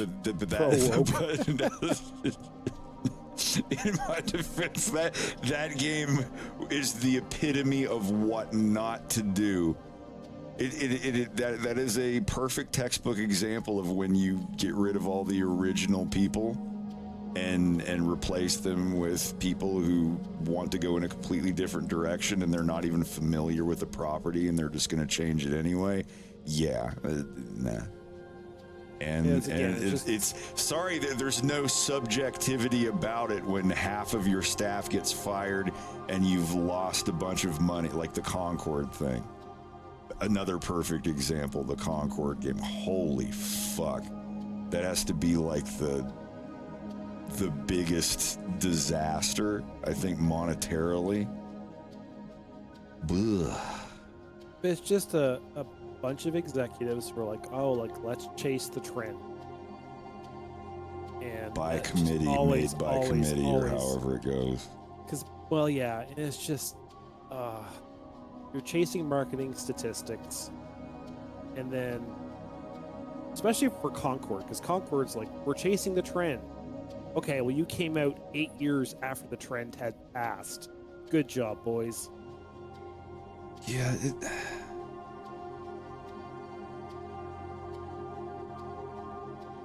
Also, the character designs were some of the ugliest things I've ever seen. Yeah. And everything it felt looked like... very generative AI vibe to everything. Yep. Which and even if it everything felt wasn't, like it's the, still very suspicious. It felt like the Guardians of the Galaxy game, which I really enjoyed. But again, because of the smarm and all that humor and such, which works fine Everything for has to be Guardians of the Galaxy. Yeah, and that it worked fine for Guardians. It does. Yeah, not. Guardians 1 is my favorite Marvel movie of all time. Like, it's the perfect group. But then everyone's like, we have to make our ragtag bunch of misfits thing. Yeah. It's the new trope. It works. It's just, no. Yeah, please stop. EA made over 50% of the BioWare staff pull a bar. I mean, at a certain point, you just smell the grift from a mile away. Well, that's the thing, right? It's just, you know that it's minimum effort. Bunch of suits in a room trying to, catch the wave.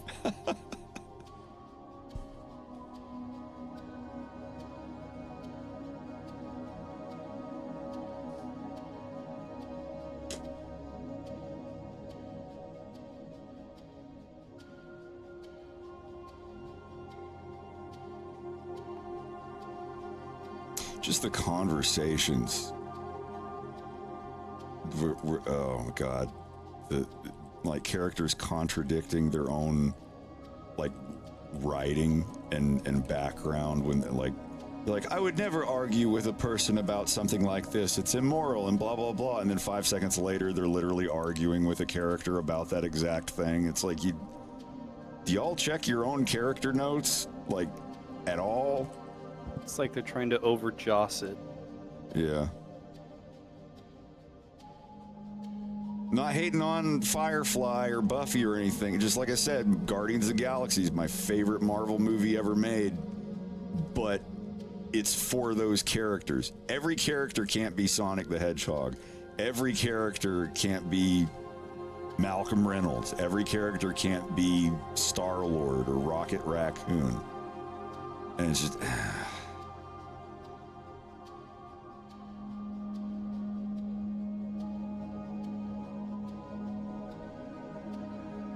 But again, it's just, they all reek designed by committee, and it gets tiring.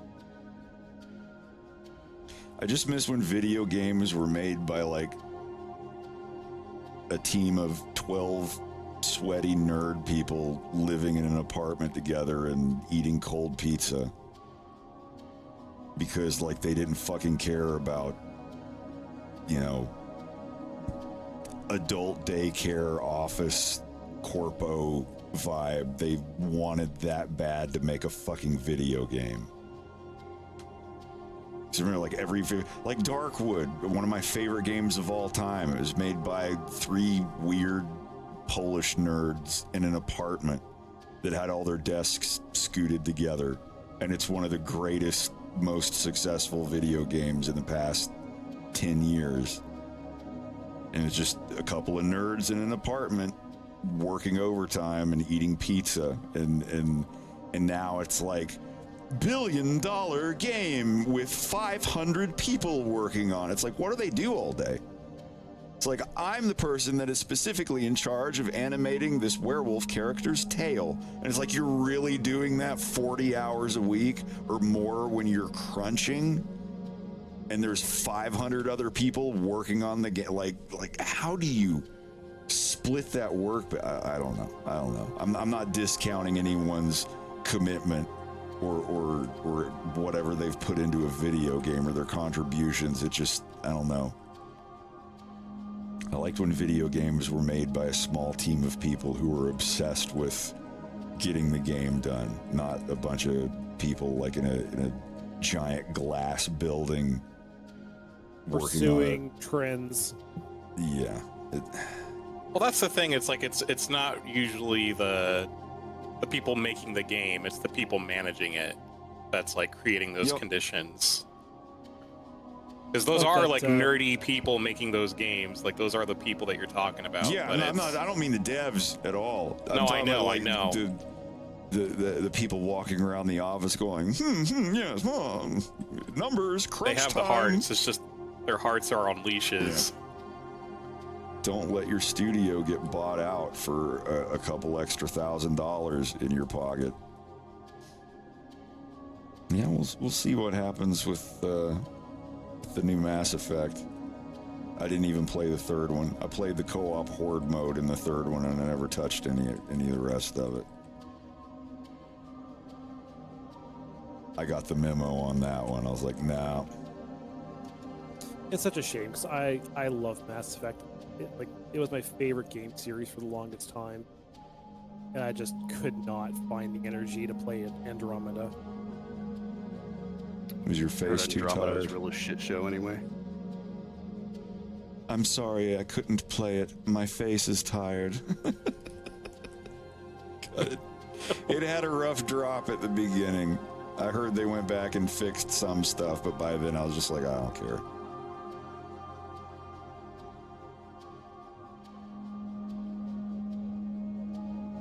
How about a remaster?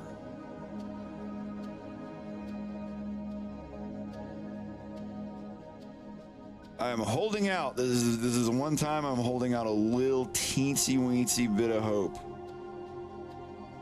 for a new Star Fox game. Because aren't they doing the Switch 2 Direct here in a couple weeks?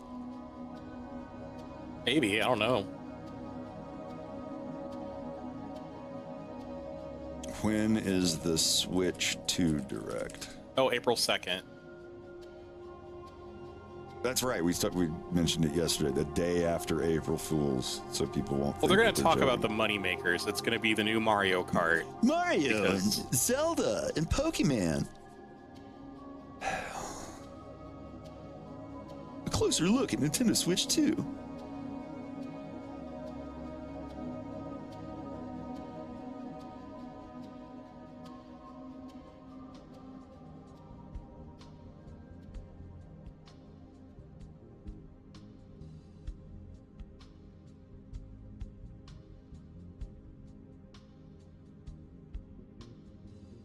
The next time I'm up visiting y'all, I should play the Prime games because I've still never played one. You should play the remaster on Switch. Yeah.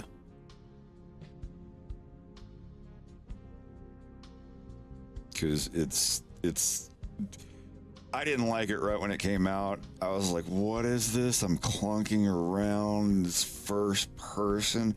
Why aren't we getting a new 2D or at least 3D and a 2D view?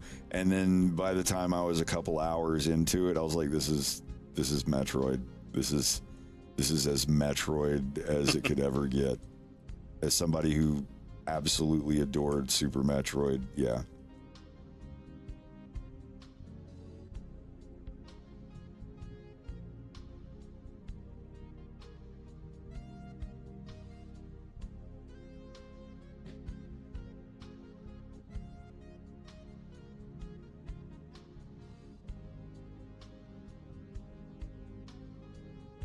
Ten more arms.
I watched all of Cyber City 080 last night again. Just the one thing that sucks that about it series. is there were only 3 episodes. Mm. But yeah, that's by Madhouse. That's my favorite ever animation studio, and they did the Dagger of Kamui movie, which is my favorite anime of all time. I looked them up, and it's like, wow, this studio actually did 90% of my favorite anime movies. I didn't even know.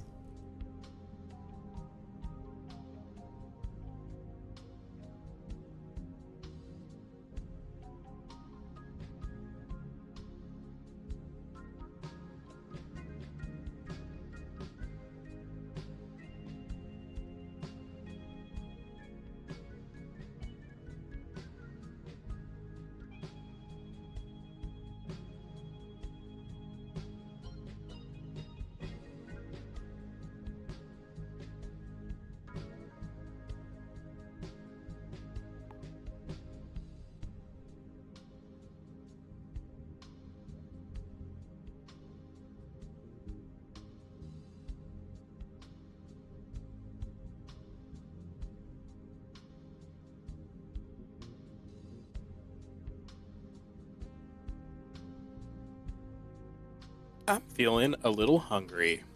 I'll be right back.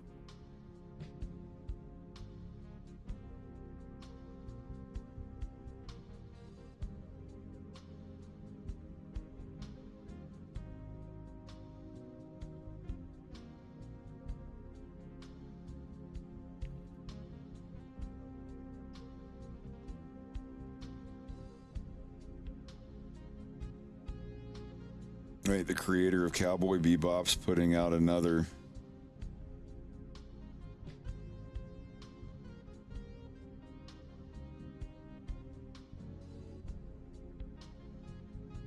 I hope it's good. I really liked Space Dandy.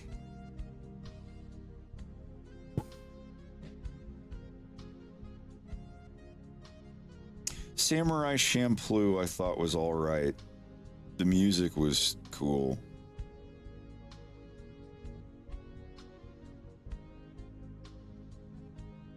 But yeah, Space Dandy was great. There was an episode of Space Dandy that made me cry. On such a goofy fucking show, I never thought that would happen in a million years.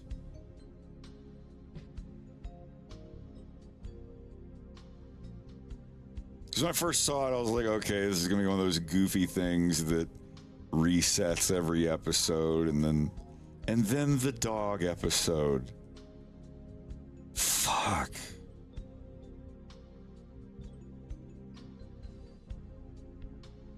The fucking dog episode.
can set it to pressure if you want, but I just have F key. You just hit F, move your mouse or move your pen until you get it to the size you want, and then tap.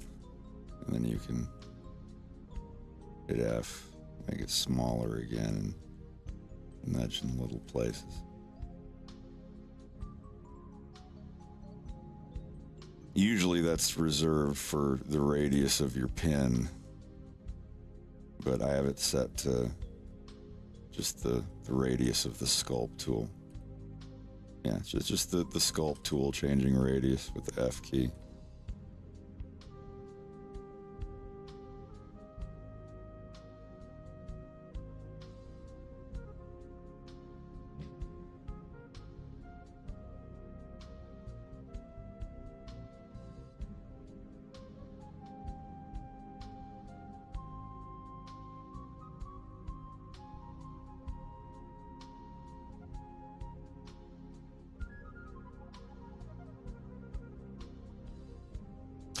I got a waz. I'll be right back. That's sculpt mode. So you can do other stuff like squiggle the lines up. You can change the strength of a line. You know. You can pinch things in or bloat them out. You can do a swirl.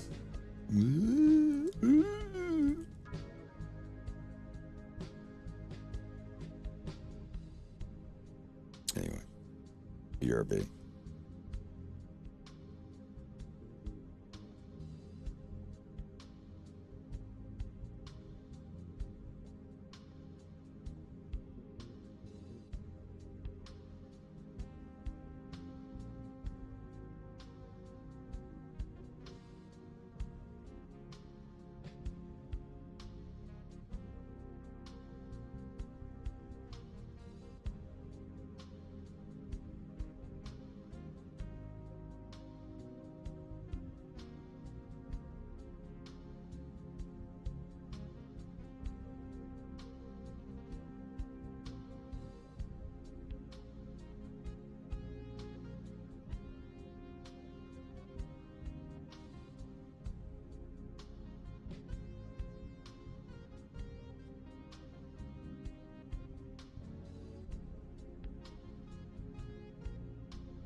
All right.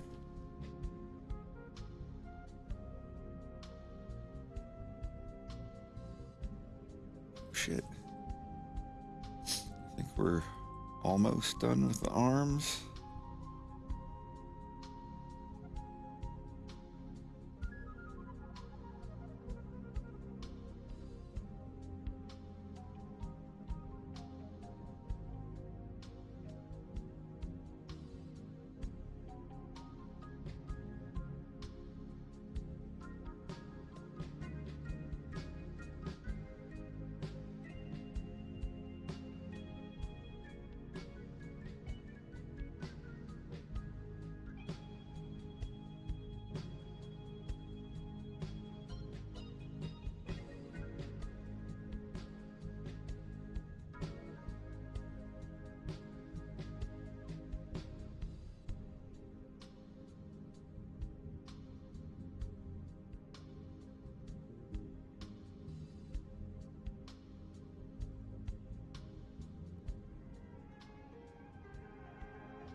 Is that him?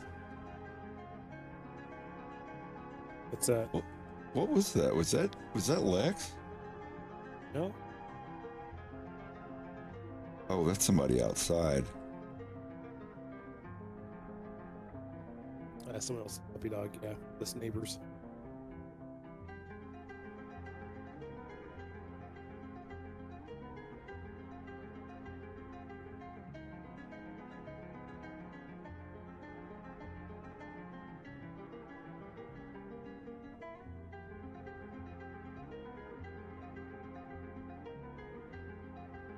You know, kiddo, I need a lot of things to stay afloat as a merc, but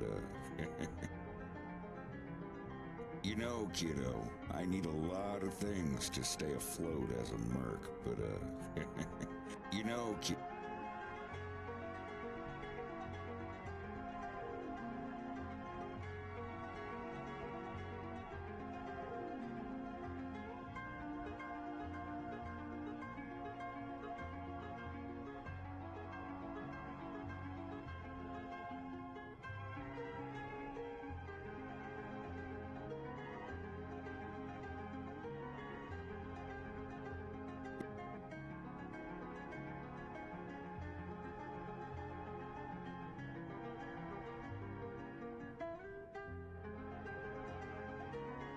You know, kiddo, I need a lot of things to stay afloat as a merc, but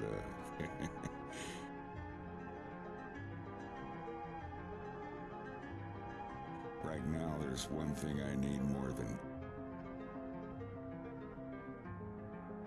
You know, kiddo, I need a lot of things to stay afloat as a merc, but right now there's one thing I need more than anything else. A shower? Wow. Wow, that was incredibly rude. Now, this is just a test. It's probably going to end up being part of the ad for the JJ plush.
doing all right.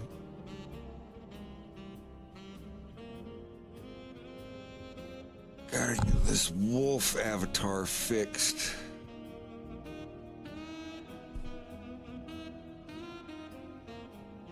Tweaked.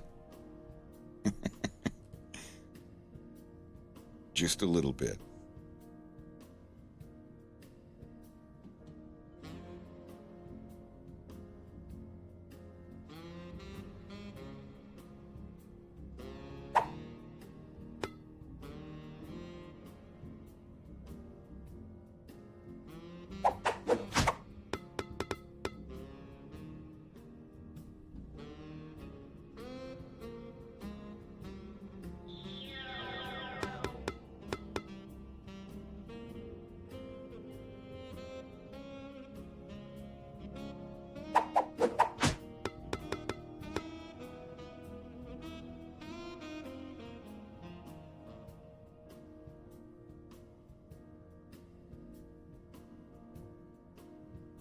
There he is. Now I just have to do hands.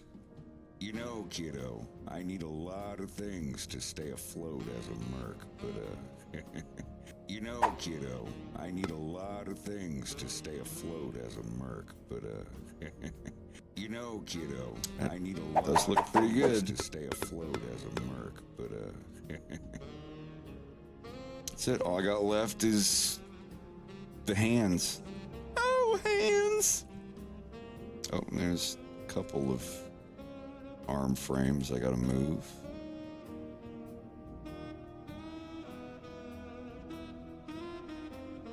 Wait, what? Come on now.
I'm back.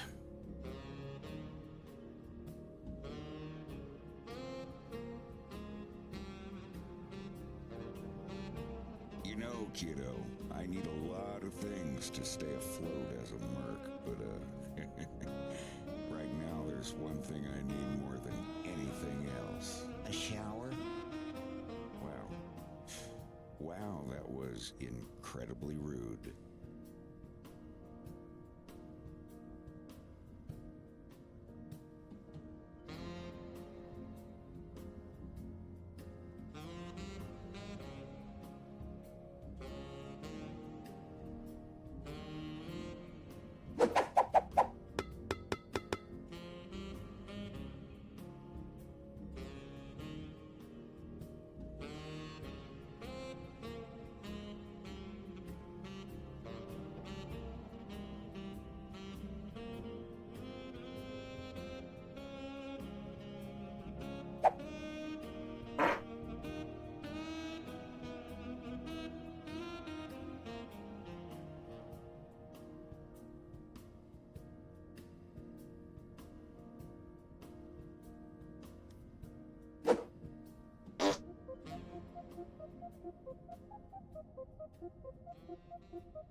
You know, kid.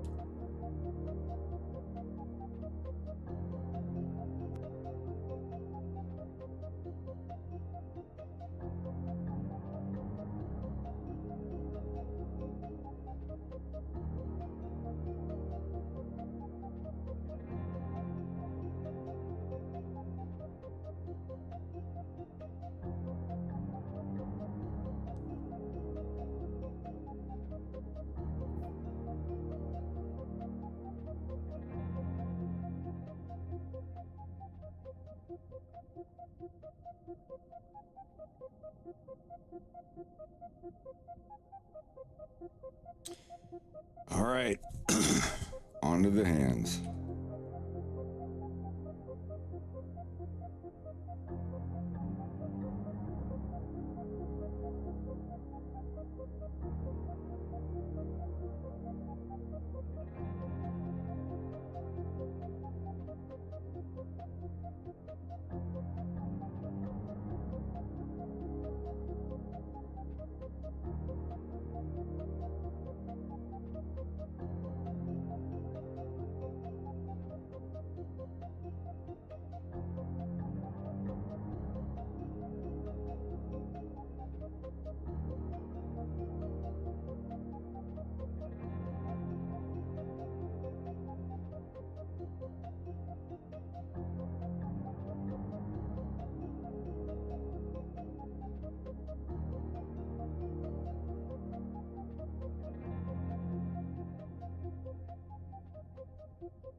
Ed, that sounds really good. I love beef stroganoff.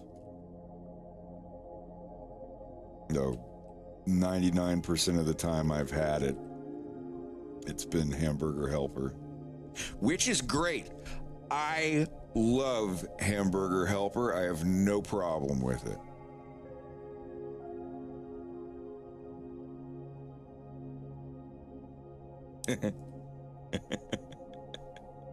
I do. Hamburger Helper, Ham Help is great. It does make a great meal. It's terrific. Why I sound like Donald Trump? It's the greatest. It's the best helper. It helps everything. It gets the meal down. It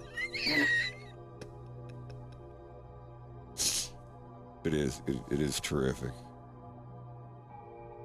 I'll make you my stroganoff sometime. I'd love to have it from scratch. Actually, I think 100% of the time I've had beef stroganoff, it's just been Hamburger Helper. The powder packet. And I think the more I love traditional stroganoff with my recipe- friends, Okay, with my family. I'm just gonna stop right there. You, your friends, and your stroganoff.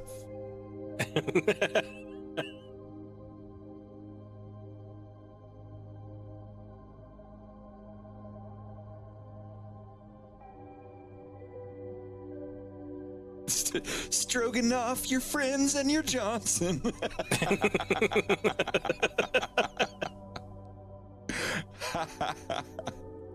As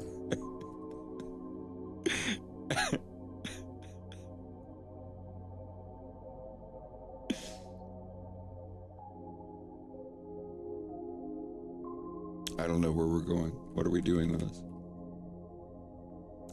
Hi. Hi. I can dance. Everybody look at your pants. No, let's sit down. Keep it straight faced. Hamburger helpless.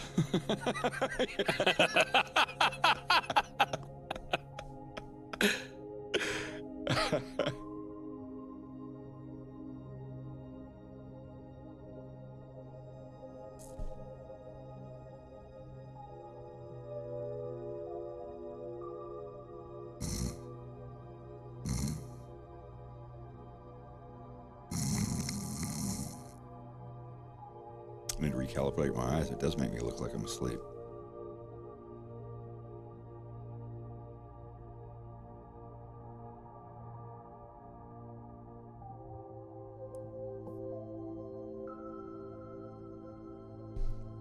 All right. A lot of tweaking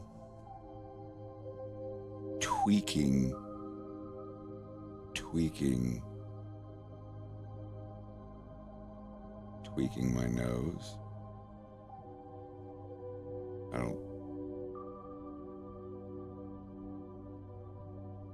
This is my surprise face.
Yeah, he said he was gonna wait.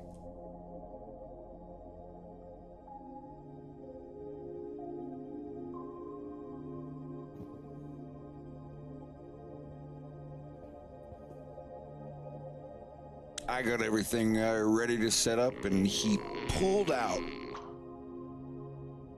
Aborted.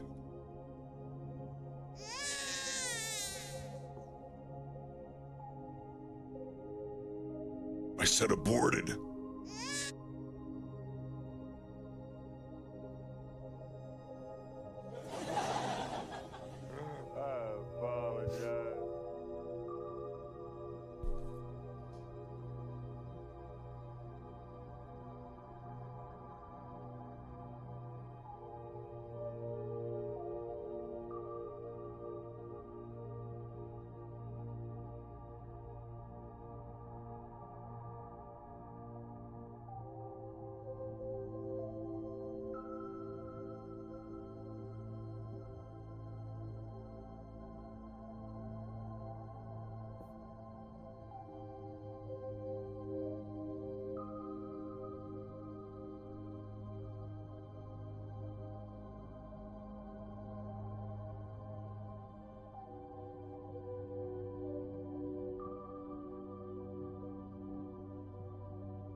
Excellent!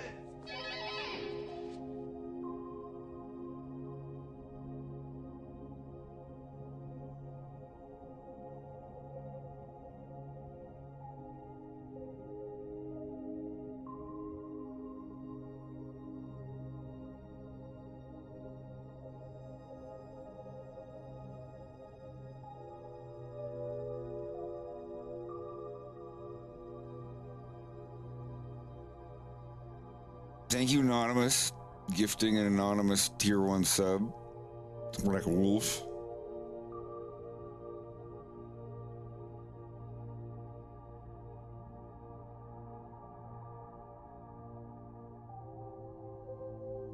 I wouldn't go as far as to call hamburger helper astronaut food. I mean, you still got to fry actual ground beef for it. Hamburger helper got me through a lot of rough times. Maybe I have a little bit of bias.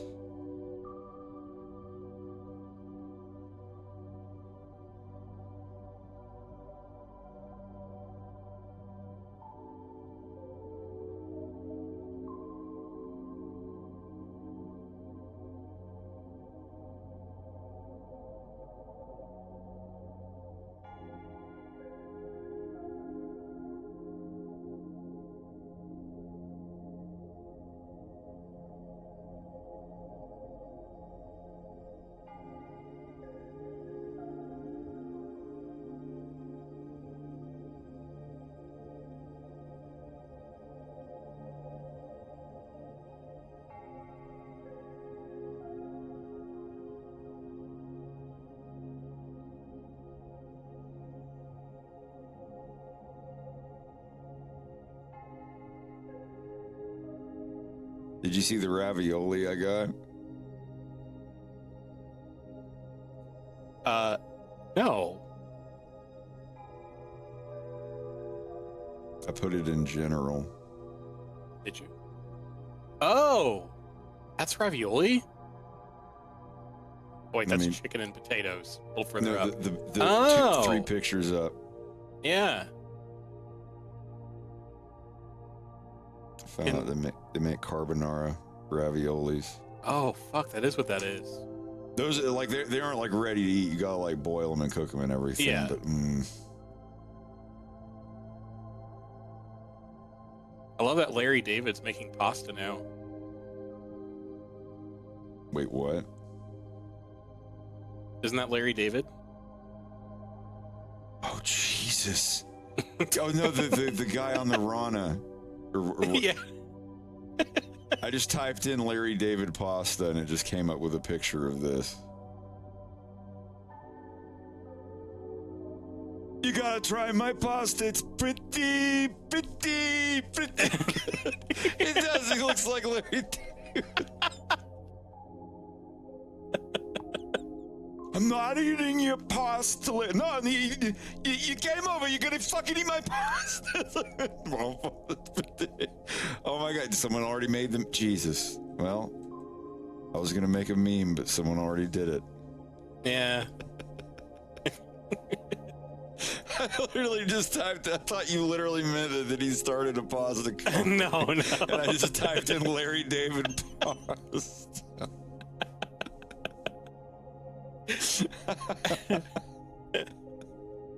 God damn it.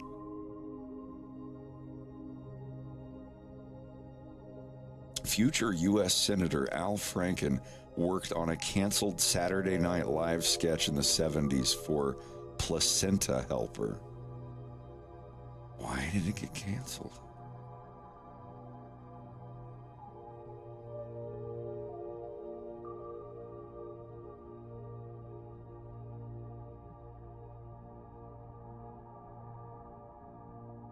I was actually watching a interview with Larry David the other night, and he was talking about how SNL did their scripts.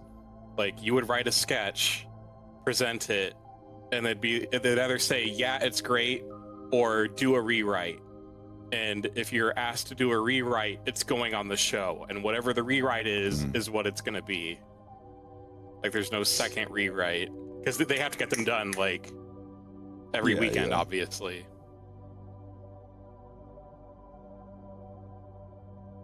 New name for Riff Raff. The Boot Scootin' Mango Mandalorian.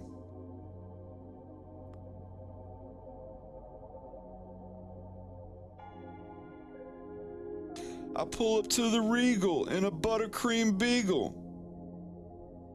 They say, oh Lord, here come the hazelnut Harrison Ford.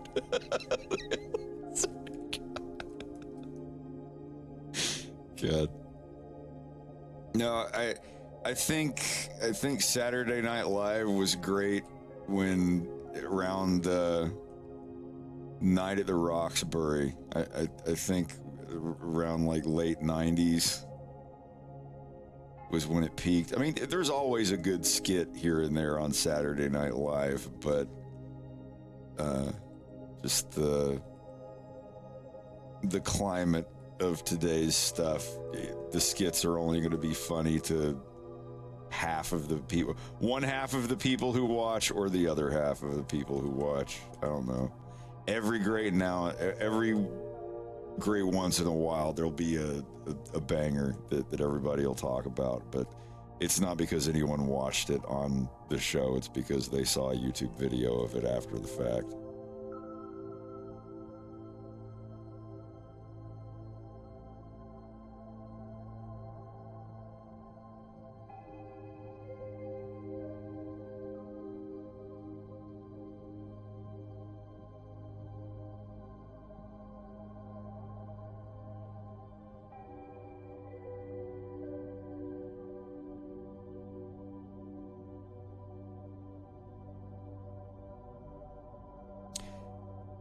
I think I'm gonna make a Caesar.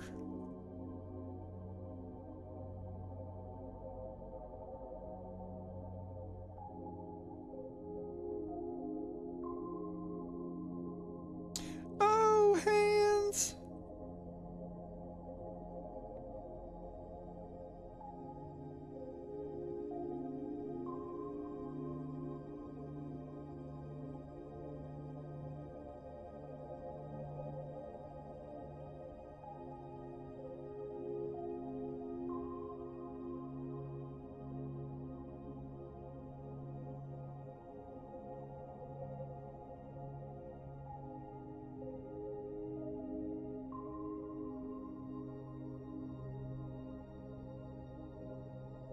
Do I not have a Caesar recipe? Like my...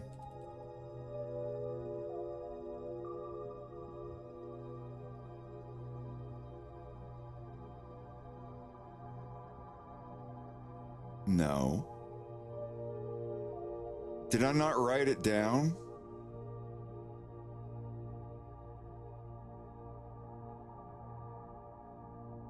Nope, I sure didn't. Damn.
Excellent!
All right.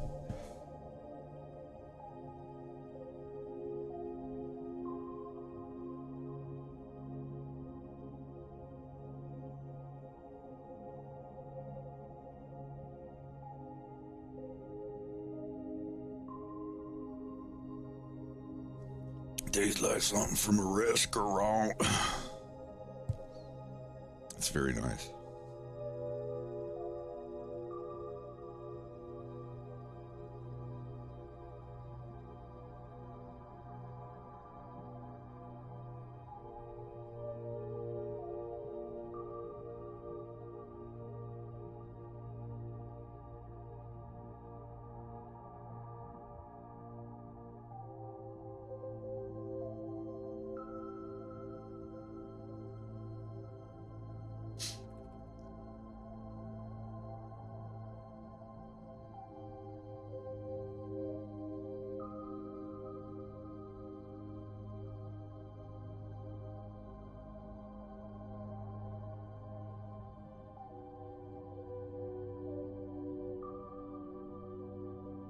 I'll write down the recipe, but I know nobody's going to try this. Wow, that's a very poor attitude to have. Well, some of this shit's in Canada.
I think that's everything.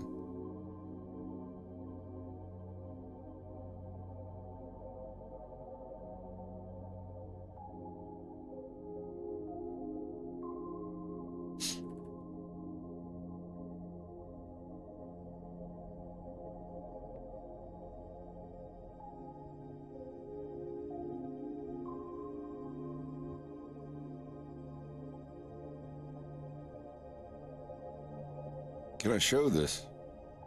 Let's see. Notepad.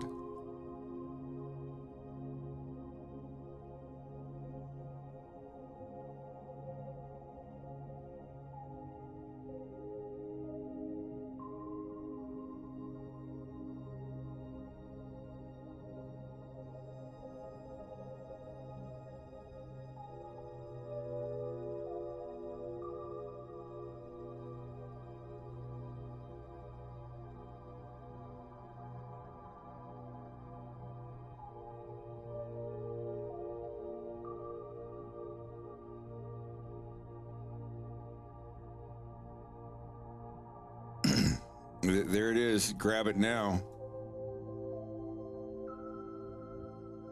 Yeah, you rim the glass.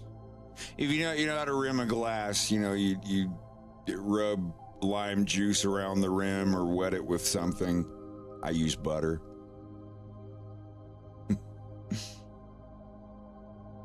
But seriously, it just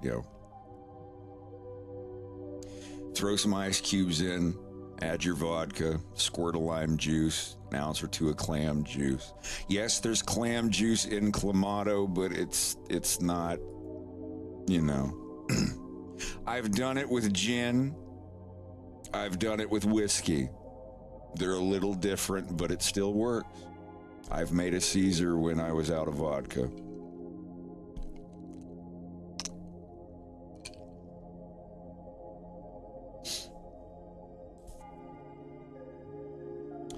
You put your vodka in, squirt of lime juice, about an ounce or two of clam juice, dab of your hot sauce of choice. I use Bucky's sweetened hot ghost pepper sauce.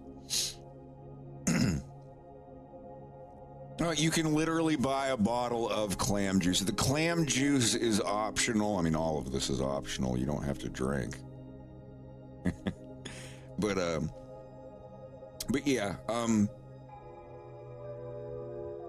it turned a bottle of Worcestershire over, and just 2 or 3 shakes of it, couple pinches of a jar of horseradish, just a little chunk.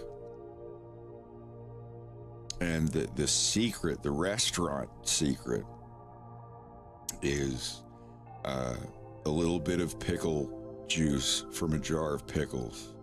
Just a little, not a lot. If you put a lot, it'll make the whole thing just taste like you're drinking pickle juice. And then you fill the rest of the way with Clamato,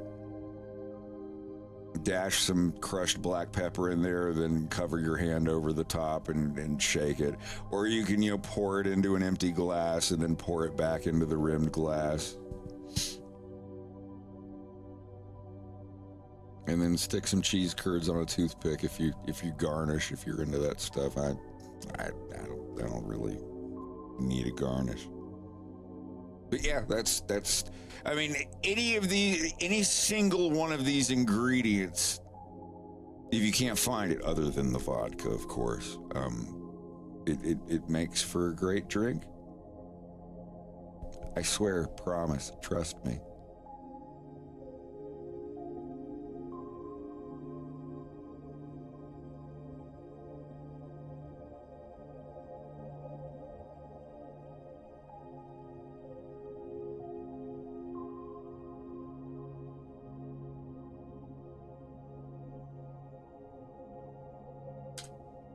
I'm saving that.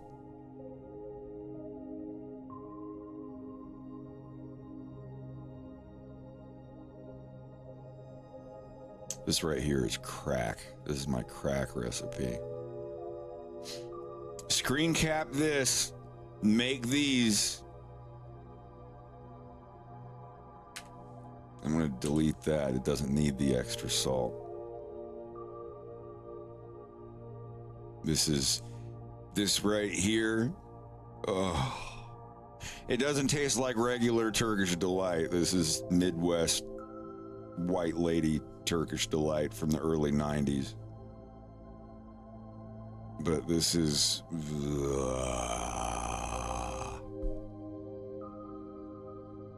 this right here.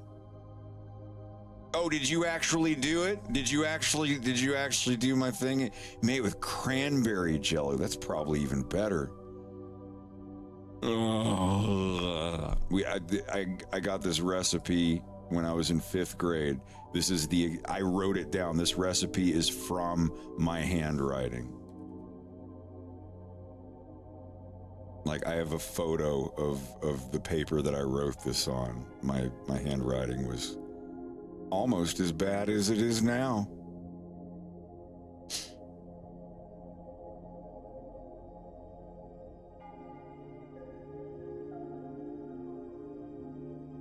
But yeah, it's they're you use less water than you're supposed to, so they're extra thick. So it's like tangy strawberry jello squares that are extra thick, and they have a little bit of salt in them, and they're covered in powdered sugar. It's like crack. You will eat the whole thing by yourself.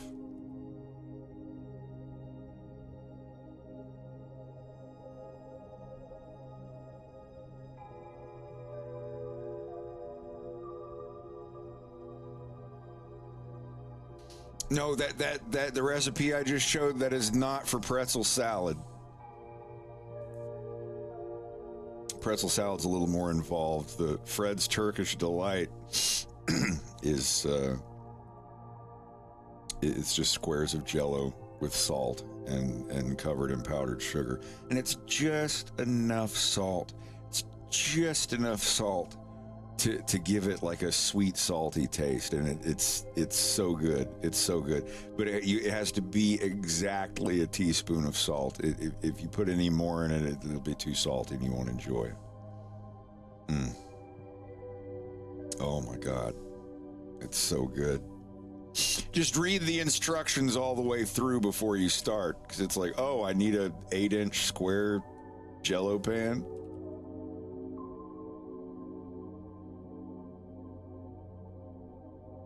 Yes, you do. Oh, another quick BRB. I need water.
Вода для тебя.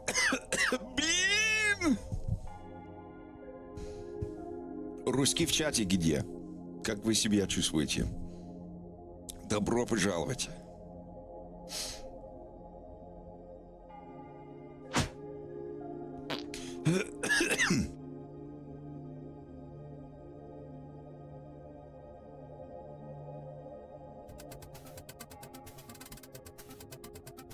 All right, let's solve these hands.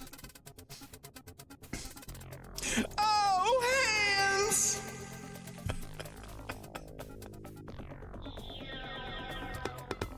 We have to watch the Heart Holler again.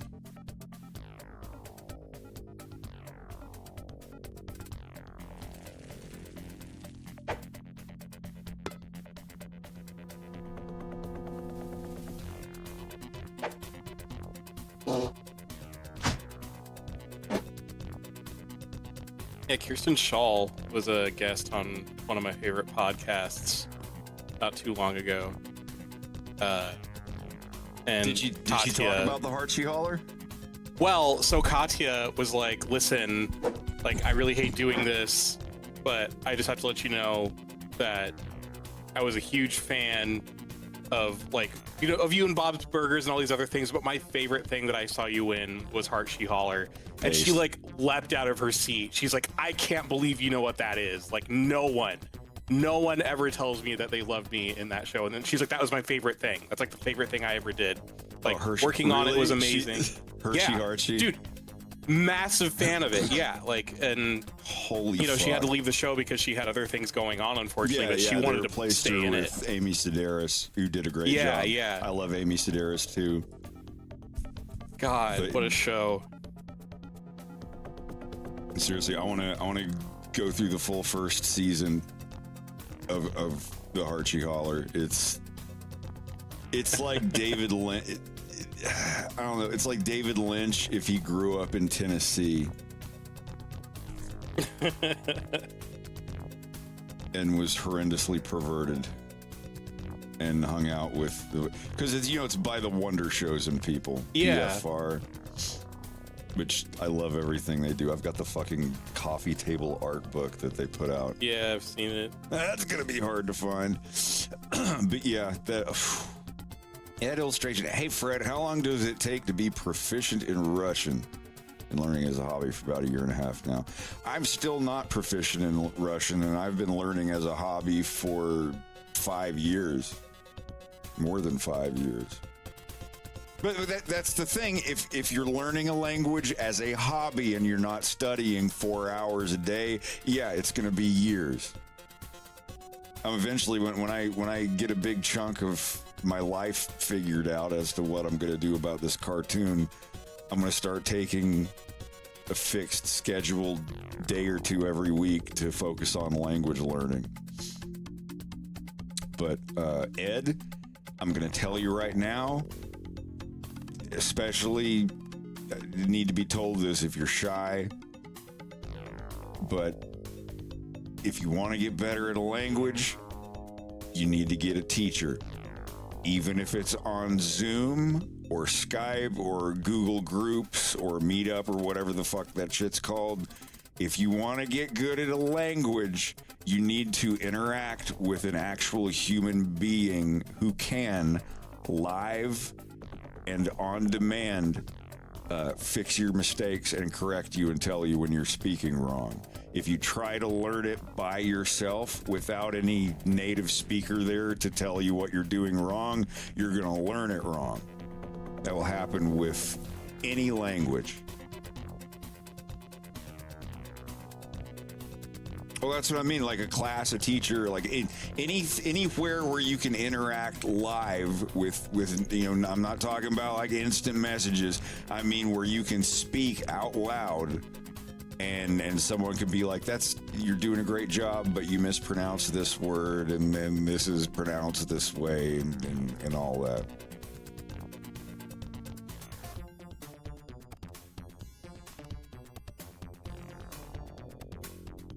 Yeah, have a Slava. If not for Slava, I never would have gotten this far in learning Russian. And I also took like 9 or 10 classes with an actual teacher. She was very nice. I'm always worried socially. I have like severe social anxiety whenever I deal with people. So if it's a very nice, super professional environment, I'm like, I'm going to fart or I'm going to slip and say a bad word or pick my nose and forget that somebody's on this. Like, I'm always worried about stuff like that. But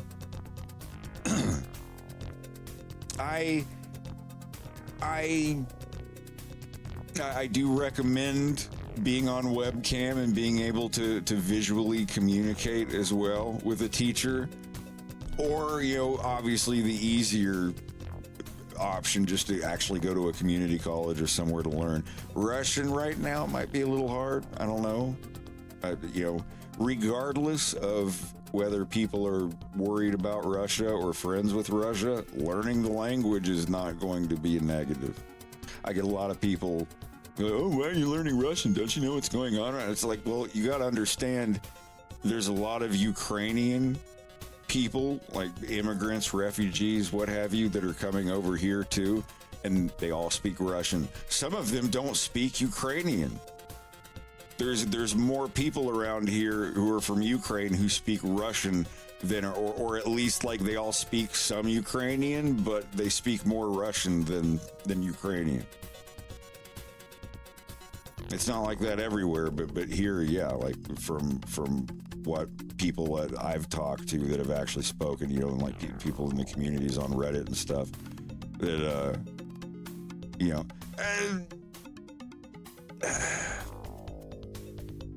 I don't know, like they're similar the same way that Italian and Spanish are similar. Like a lot of words start out the same or end the same or something, but you're not going to understand half of what somebody's saying. Like when I play Stalker 2, it's all in Ukrainian, and there's I thought that I was going to understand a lot more than I do, and I don't.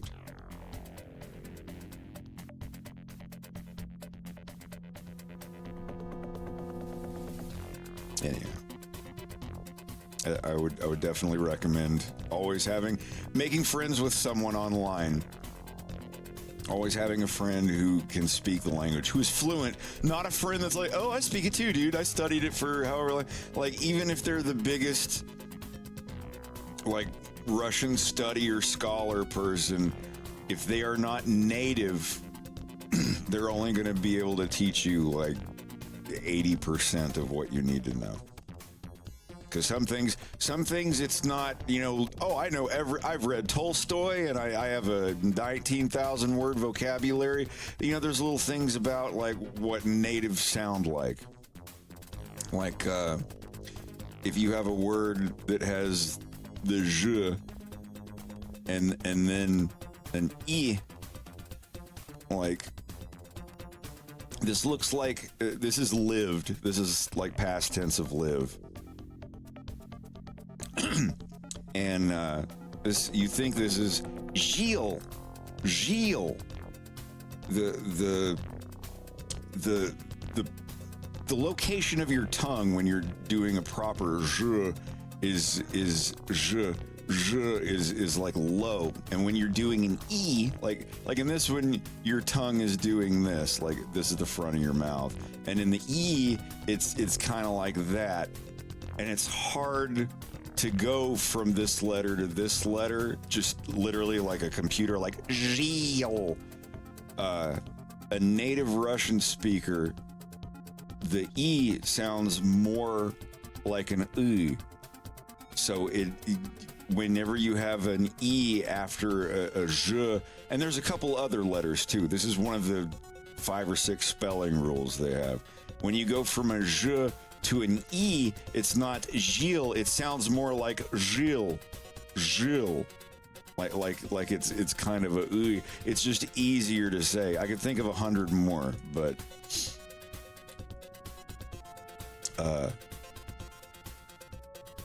here we go.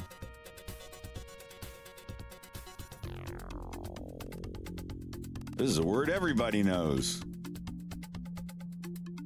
You can't figure it out. What does that look like? That could mean that's a Russian thing. Whatever. Yeah, this is vodka. This is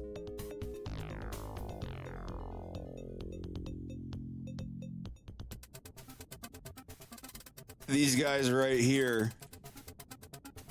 These are the same in Russian and English. Like these letters right here.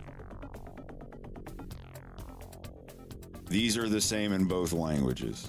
So any words that you could make out of those, like this is a D. This is literally just what a D looks like in Russian. Because when I started to learn Russian, I thought that there were going to be like 500 letters and all everyone has like 9 different sounds. Like, no, you can learn the Russian alphabet in a day, in 8 hours. If you sit there for a couple of days, just a little bit every day, like, yeah, you can. But anyway,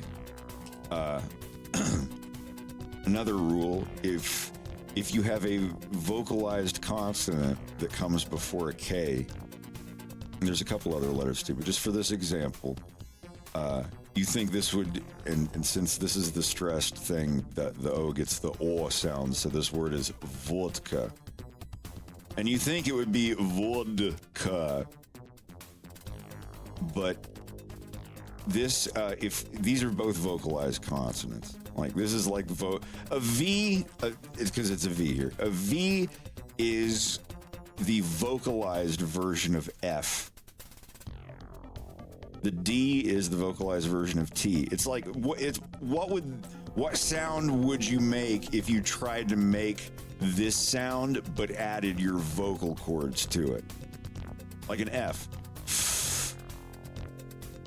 If you go, while making an F, that means it becomes a V. If you ever hear someone refer to vocalized and unvocalized, that's all that means. Like a K, think about it. What sound does a K make? Do it right now, just to yourself. Make a K sound, but have your vocal cords going with it. K, K, K. It sounds more like a G. So this is in Japanese as well.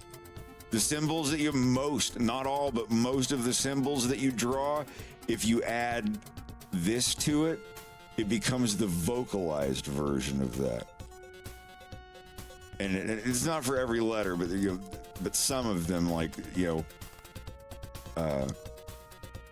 K goes to G or whatever. And in this rule, since this vocalized consonant comes before a K, this becomes unvocalized. So you say it more, not like a T, but it's unvocalized version, the T.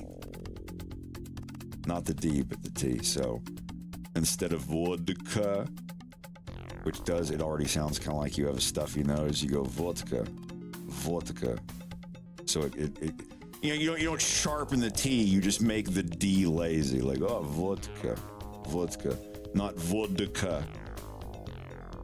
And there's 100 more. I don't want to get too much into it tonight, but we do the same thing in English. Most weird, strange rules and things that are in Russian, we have an English version that we use every day, and we don't even think about it. Like if you're going to say a crocodile, you type it like that, but if it was alligator, alligator, you sound dumb. You're like, oh, alligator. We add an "and." And it's just an alligator. It just makes it easier to say.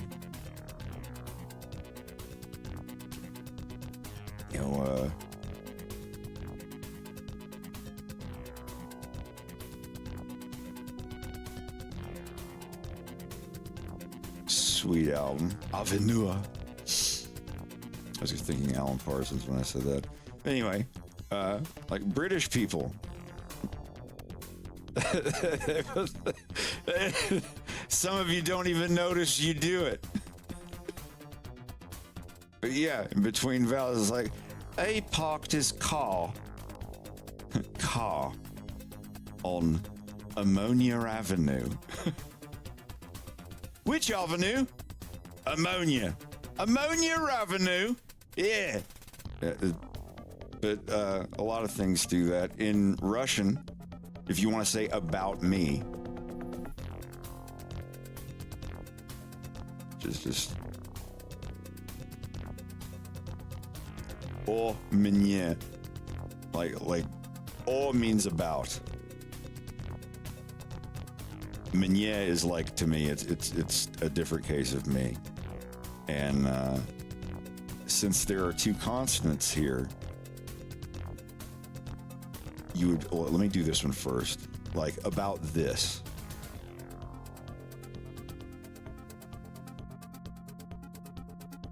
Etam.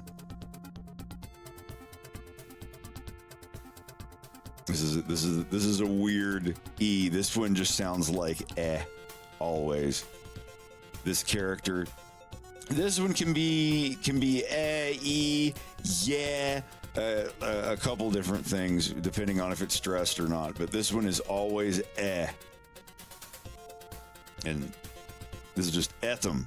This one gets the stress. There's no way to tell stress. But anyway, if you're gonna say, etam, this counts as a vowel. So on this one, you have to put a B. This is the letter B. Because remember how you showed you earlier, B is a V. This is the letter for the B noise. So the word about, just like how we do for A and an, if a vowel comes next, we have an N there, but they put a B there for this. But for whatever reason, if it's a word that has two consonants, this is mnie. So you wouldn't say oh mnie, you actually put a B and an O. Abomenie.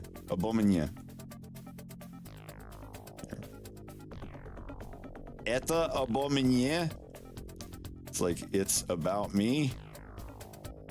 But anyway, that's just another like weird spelling rule for the word about. There's others too that do the same thing. Like if there's two consonants after, you have to put two letters on. And sorry, it's fun to dip into a language lesson. I don't get to do it enough.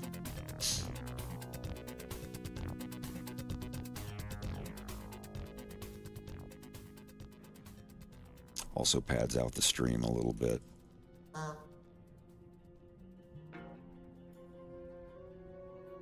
Don't stop! Oh, hands!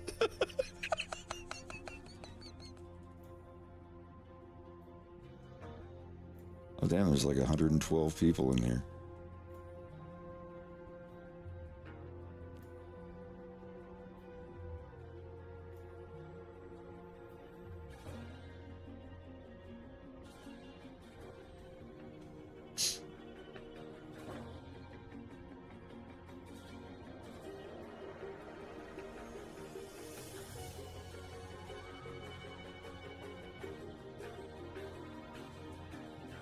О, Васлам, я знаю, я просто хотел сказать, что о мне неправильно и обо мне правильно.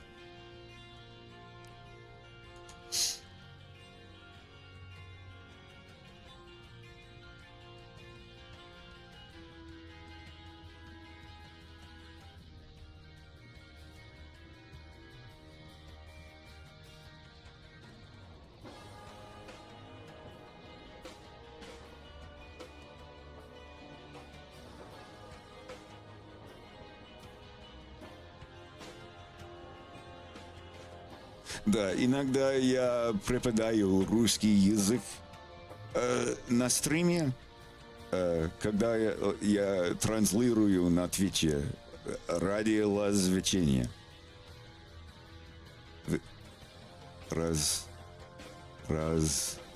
Развлечение. Я не помню.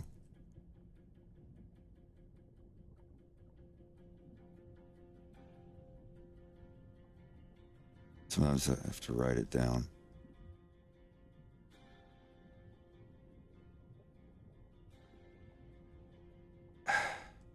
Я иногда не помню. Потому что это слишком долго. Когда я раньше учился.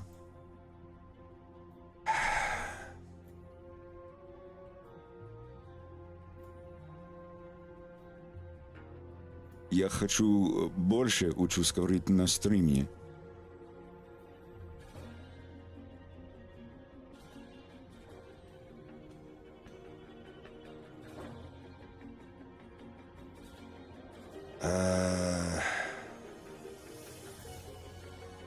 No.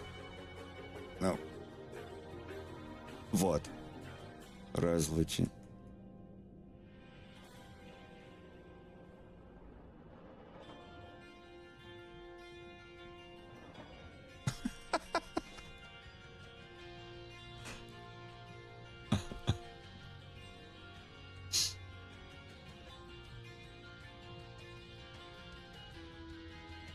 Да, каждый день. Ой.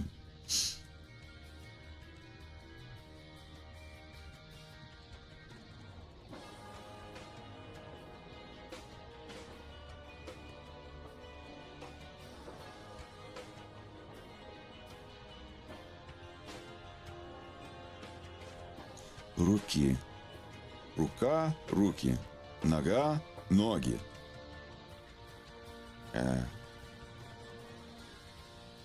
Я хочу больше практики. Даже на стриме.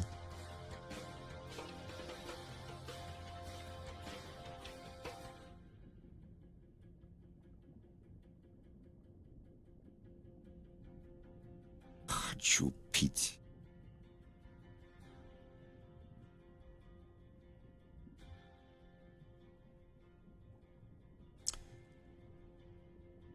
Мой рот сейчас как песок. Нет. Стойте.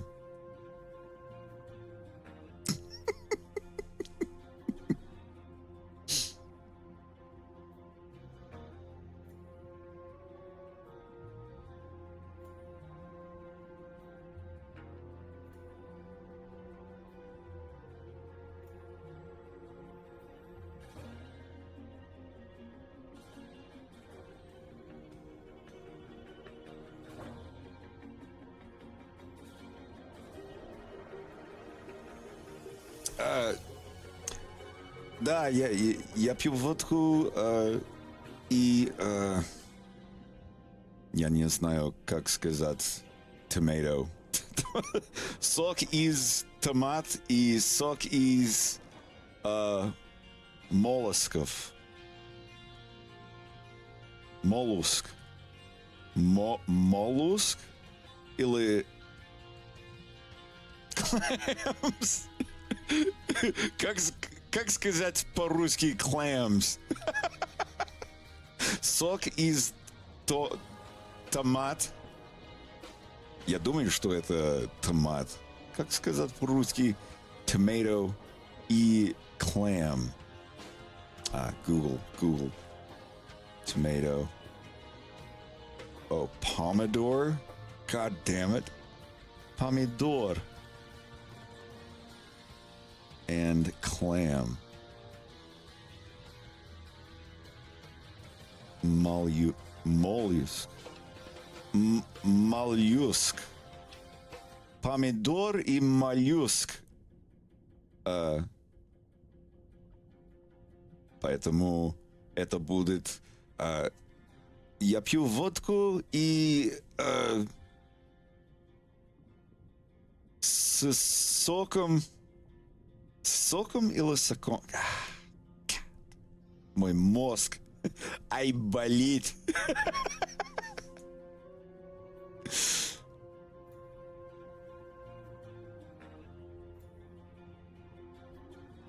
Sorry, I'm still kind of little bitty. Мой словарный запас еще слишком маленький.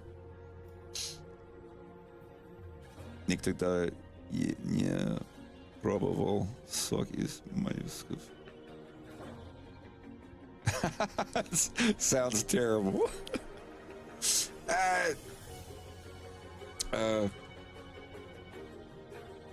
Больше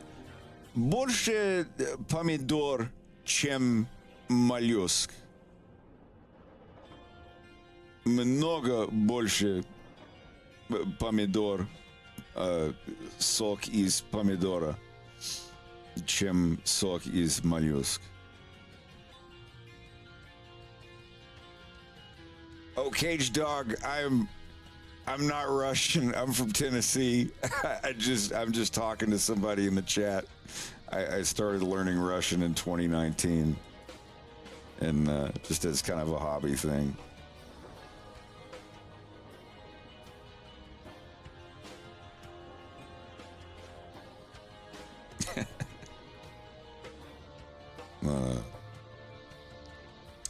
Я еще говорю как с ребенком, поэтому, когда мы поговорим в будущем, пожалуйста, говорите со мной как с ребенком, потому что у меня нет опыта.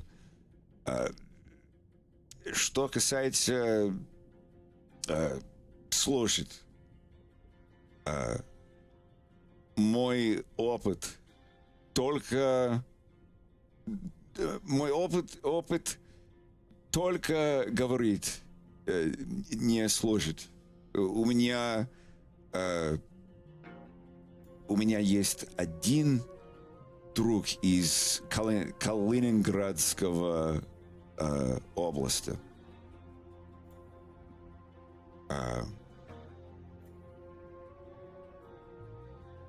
Твою мать, я точно не помню, как сказать. Я помню Твою мать! И сука! Спасибо, интернет.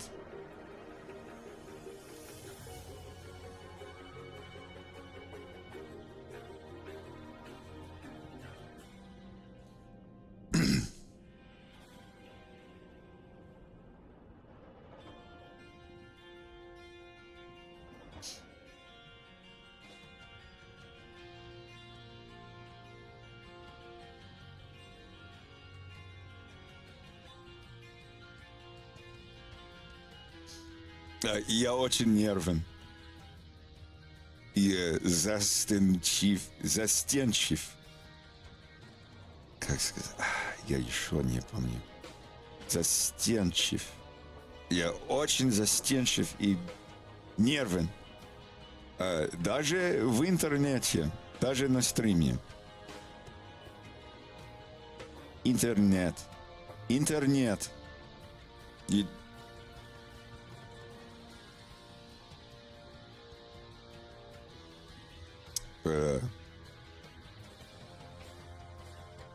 Well, I gotta hop off here, guys. Have a good night, Greg. have a good See you night. tomorrow.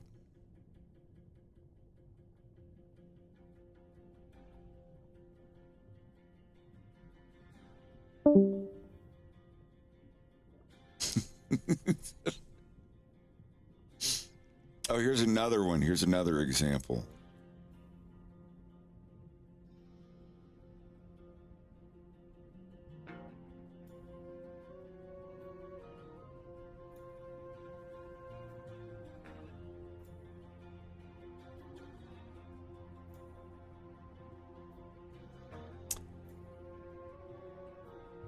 And this is literally just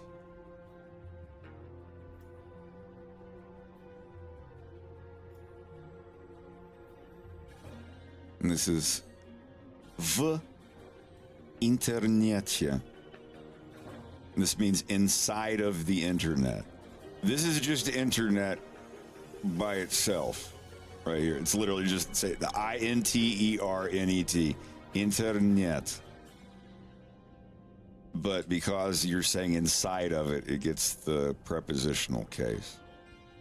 And you think that it would just be, if you're saying I'm in the internet, this is ja. So it's ja w internecie. But if you want to sound correct, this is another one where the E starts to sound kind of like an E, and you say it more like that to sound better. So it sounds more like ja w internecie. I'm sure I'm not perfect with that, but instead of ja w internecie or something's in the internet, w internecie, you would say w internecie. Я сейчас в интернете. I can't do it perfectly, but that's another thing that I learned, that you have to, if you don't know someone who is like a native teacher or studied to teach it, then you won't learn every single little thing. I'm still very, very much a beginner, and I've been doing it as a hobby for like 5 or 6 years. I can do my regular little spiel and tell people, I'm an animator on the internet and I want to make new friends and stuff like that. But asking people about the social political ramifications of, society or whatever, I can't have a conversation like that.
know, kiddo, I need a lot of things to stay afloat as a merc, but, you know,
Well, West Tennessee is kind of flat with big cities.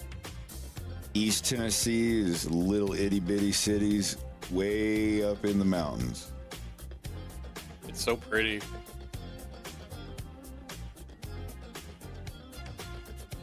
I mean, the rest of Tennessee still has a decent amount of hills and stuff, but it gets significantly flatter the farther west you go.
Shore, I'd love to live up in the North Shore area, like fucking Buffalo Grove. Sure, bud.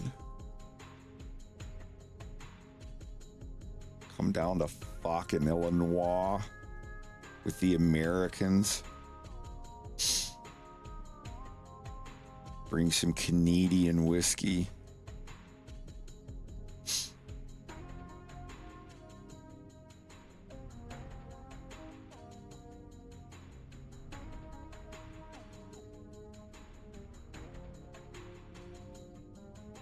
I used to do pest control around Chicago in the North Shore area when I lived in Illinois.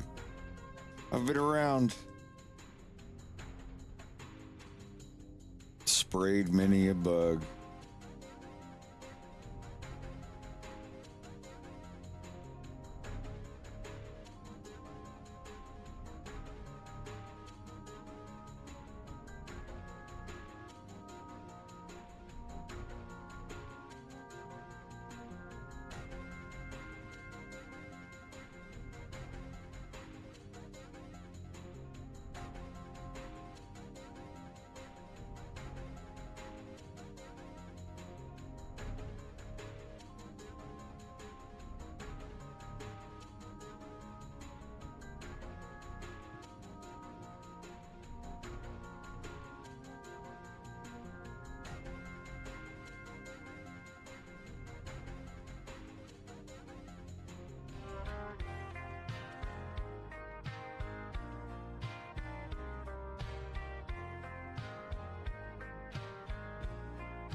I lived in Columbus, Ohio for almost a year. I agree.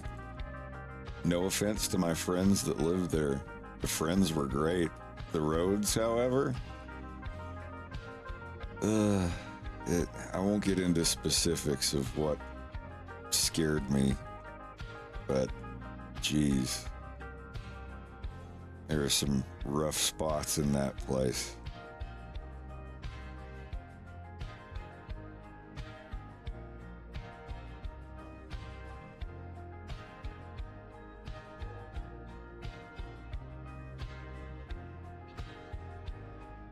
I don't think Ohio's a bad place. Like the town and everything around there was great. There's just a really rough half of the city, and all of the roads had gigantic holes in them.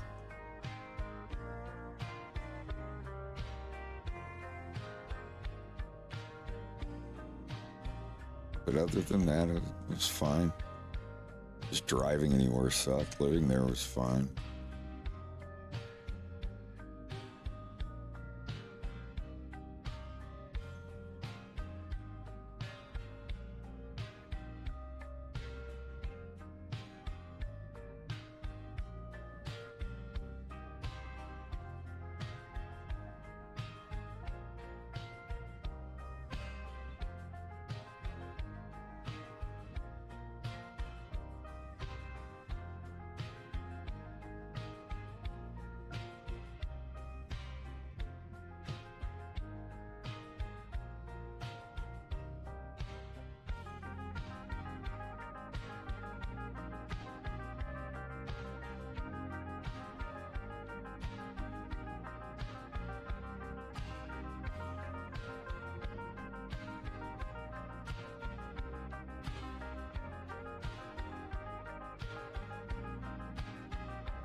I've seen all of Twin Peaks. You can whisper me the question if you want to avoid spoiling anything.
If any music from Twin Peaks could be used as a theme song for Wolf O'Donnell, it would be the theme from the Pink Room.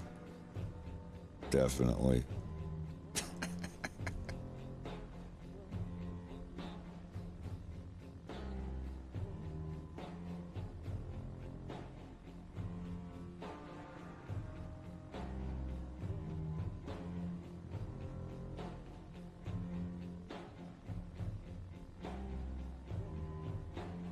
Yeah, the only real parts of Georgia I've been to are the ones directly off of 95 or 75.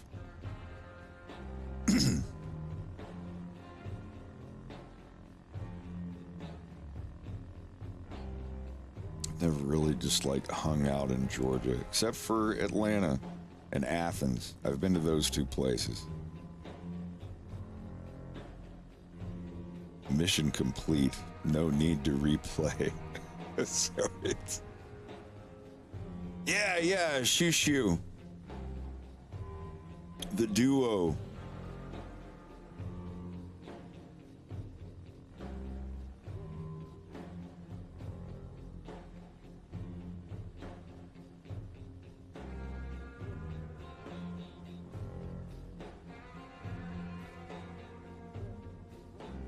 I believe that's on my playlist.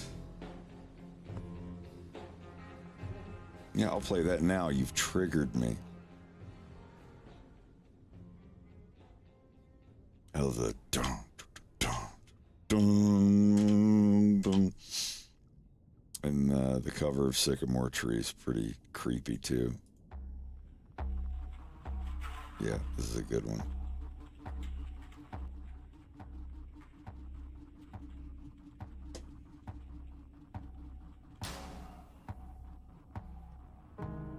Yeah, Packard's vibes. That's fucking intense. That da-dun, da-dun, da-dun, da-dun. Like, not at all like the one in the show. It's fucking rough, and I love it.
Can I show that one picture?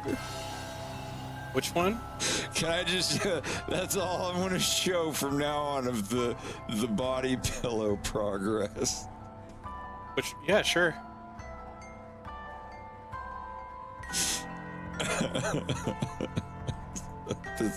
Just that. Jesus Christ, dude.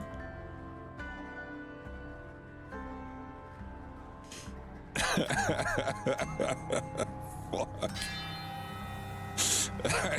So we're working on a body pillow, or the case.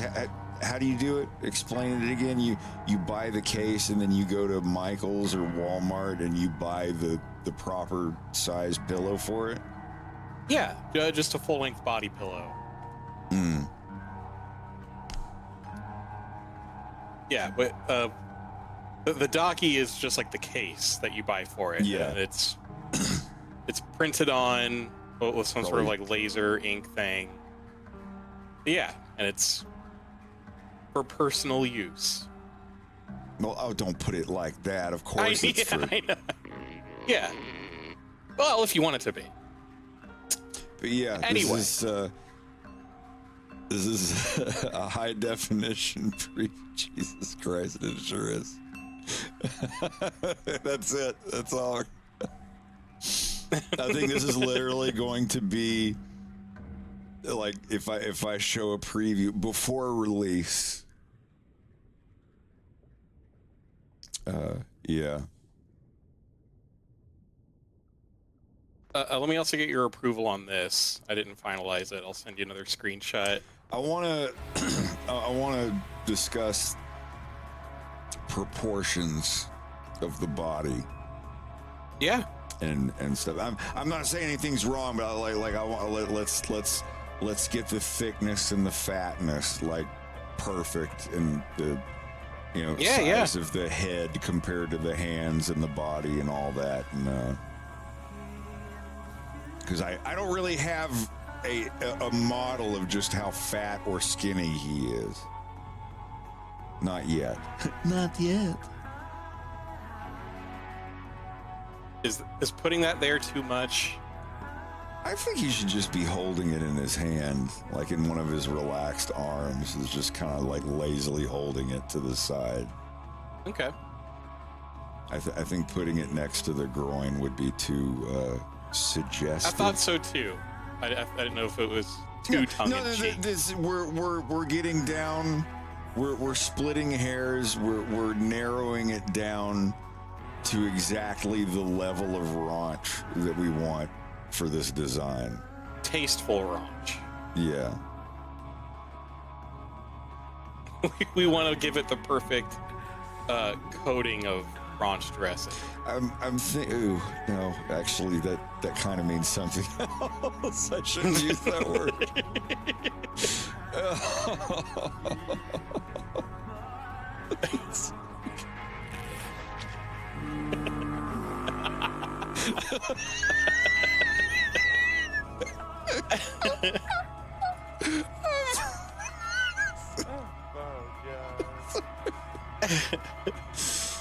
Anyway.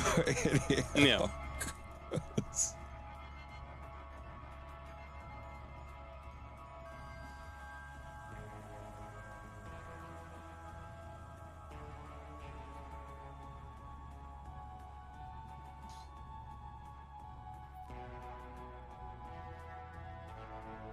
I'm trying to work a $20 bill into it somewhere.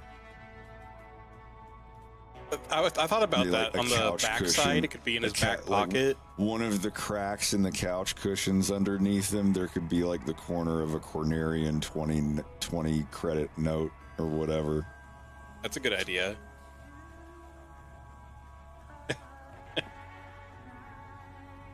Either that or in the back pocket of his Yeah.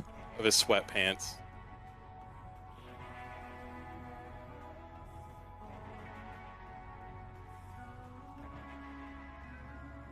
But yeah, that would be pretty funny. Mm-hmm.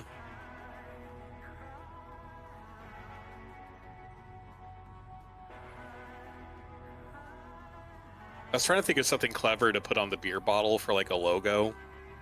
Katina Comfort. Katina Comfort. Okay. There's logos in the cartoon.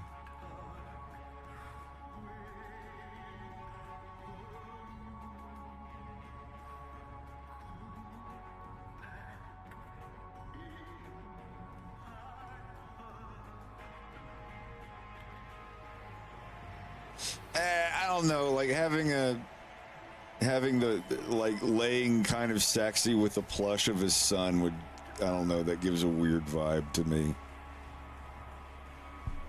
Like it would be cute. I'd get the, you know, whatever, but that would that would give the wrong vibe, I think. I don't know if I went to go snuggle up with some wolf dad guy and he had a stuffed animal, he's like, yeah, this is my son. I'd be like, hey, I left the condoms out in the car. I'll be right back. And then you just hear out there like, I left the oven on in the car. I gotta do my goldfish oven life insurance flat tire pie. Just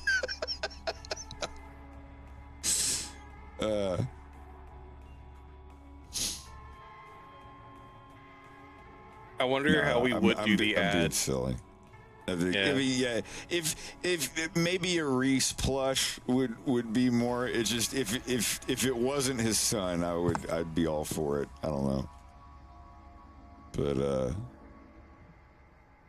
or I could be super based and just make that the other plush pillowcase, or not plush but pillowcase, the extra long one. A pillowcase of just the Wolfgang plush on it. That's it. Just the like face, this little... just a big long gray one with just the face in the middle, like really big. Like the video, the YouTube video for the little Dinky theme song. It's just a gray screen with the face in the middle. I was really proud of that. Yeah, it's really good. It's a great emote too. I was just gonna have it as just the whole face of the 3D model of the little plush, but when I zoomed in, the way the camera cut it, it looked like that, and I had it in like whatever, you know, shape, you know, light shadowless mode, and it just looked like that. And I was like, holy fuck, what if I just made it just the entire screen just gray and then have his face in the middle just with that look.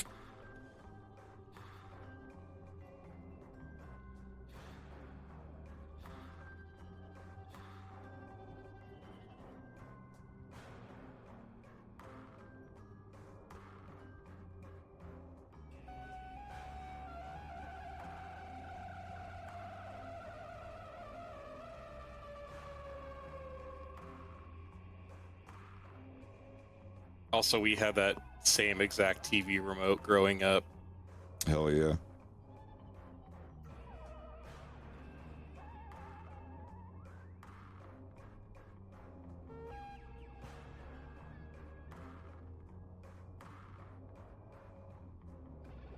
Tuxedo Moon did a good reimagining of the music for Blue Velvet.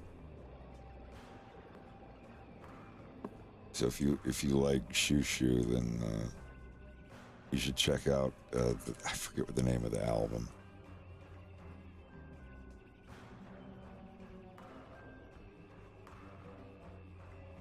Blue Velvet Revisited.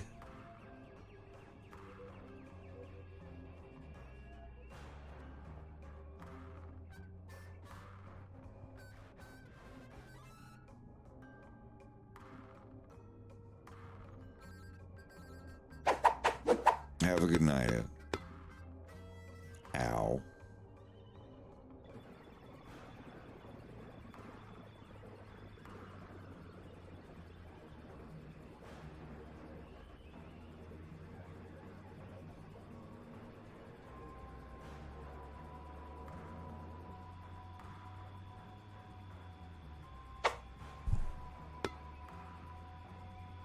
Delayed reaction there.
Oh, the thing's telling me to hydrate and stretch.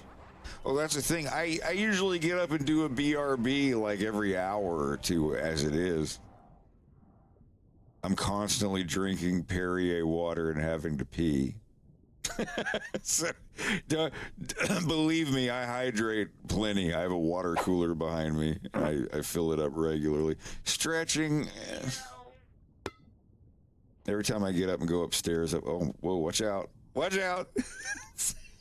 Whoa, whoa, whoa, whoa, whoa, whoa.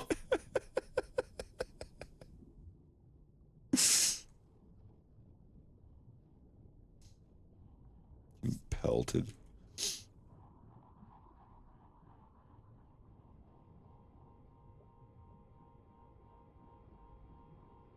This video is not available.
Have a good night, Captain.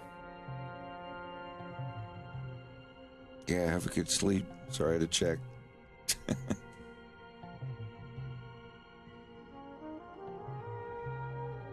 Hey, Max, y'all have a good one.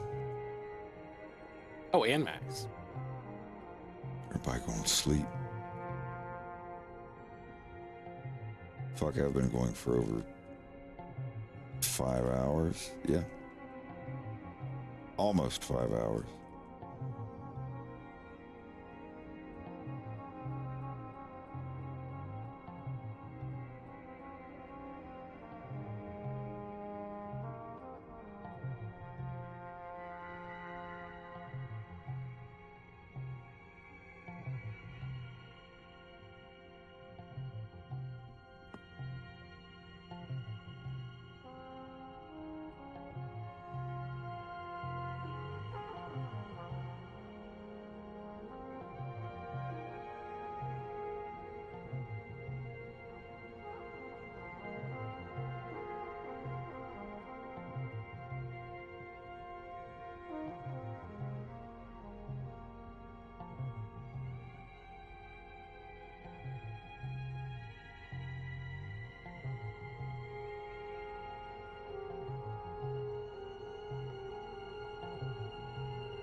I'm looking for my list.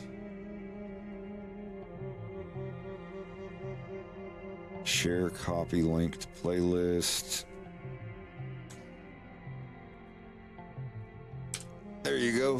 That should do it. Yep.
Спокойной ночи.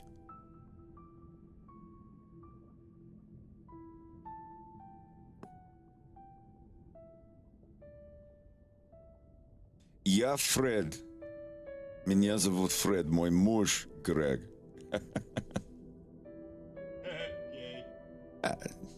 Немного.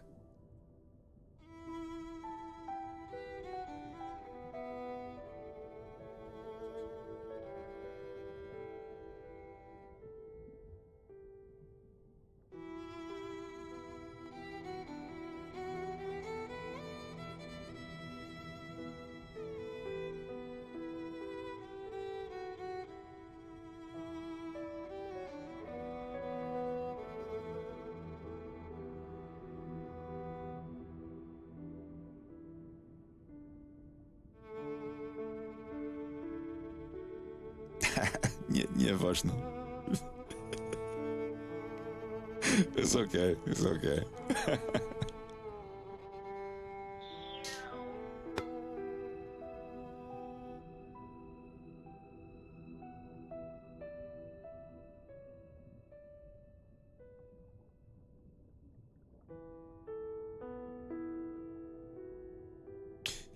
Yeah, a little bit. Kiddo, I need a lot of things to stay afloat as a merc, but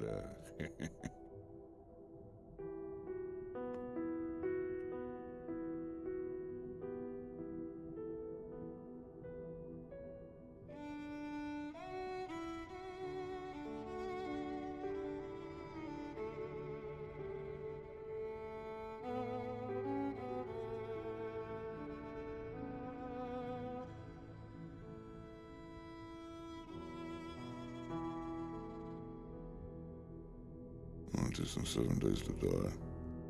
To die.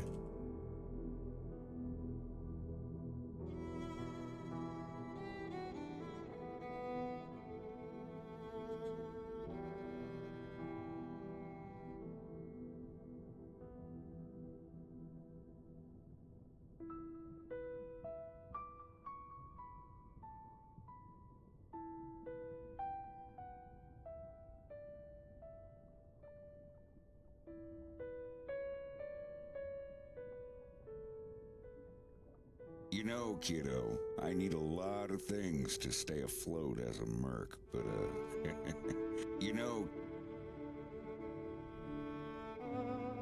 kiddo, I need a lot of things to stay afloat as a merc, but right now there's one thing.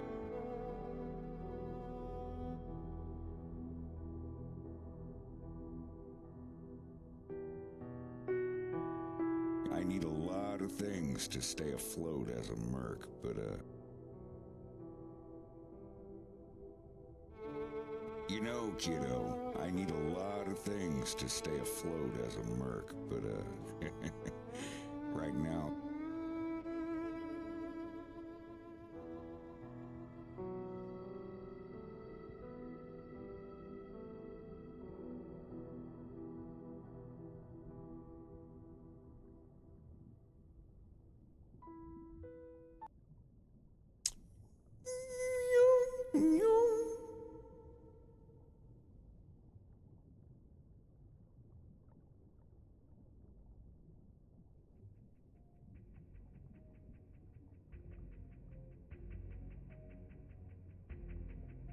You know, kiddo, I need a lot of things to stay afloat as a merc, but right now there's one thing I need more than anything else. A shower? Wow. Wow, that was incredibly rude.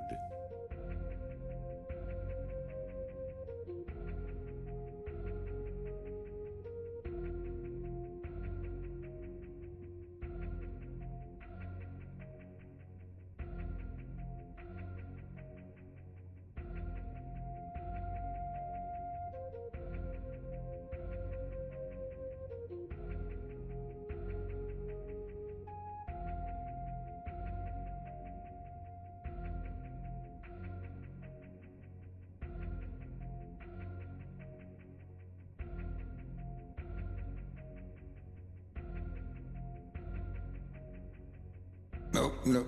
What? Why was my reverb on? Nope. Every single frame is hand drawn. No line art modifiers. I do use line art modifiers on like shapes in the background, like walls and boxes and furniture and stuff. But the characters are always hand drawn. They have to be.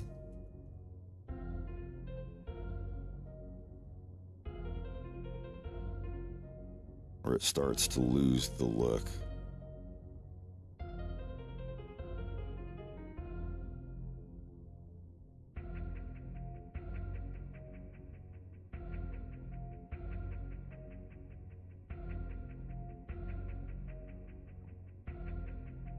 You know, kiddo, I need a lot of things to stay afloat as a merc, but, well, definitely get the hands done tomorrow if I don't sit running my mouth the whole time. But no, it's very educational. It's a learning experience. Learning experience.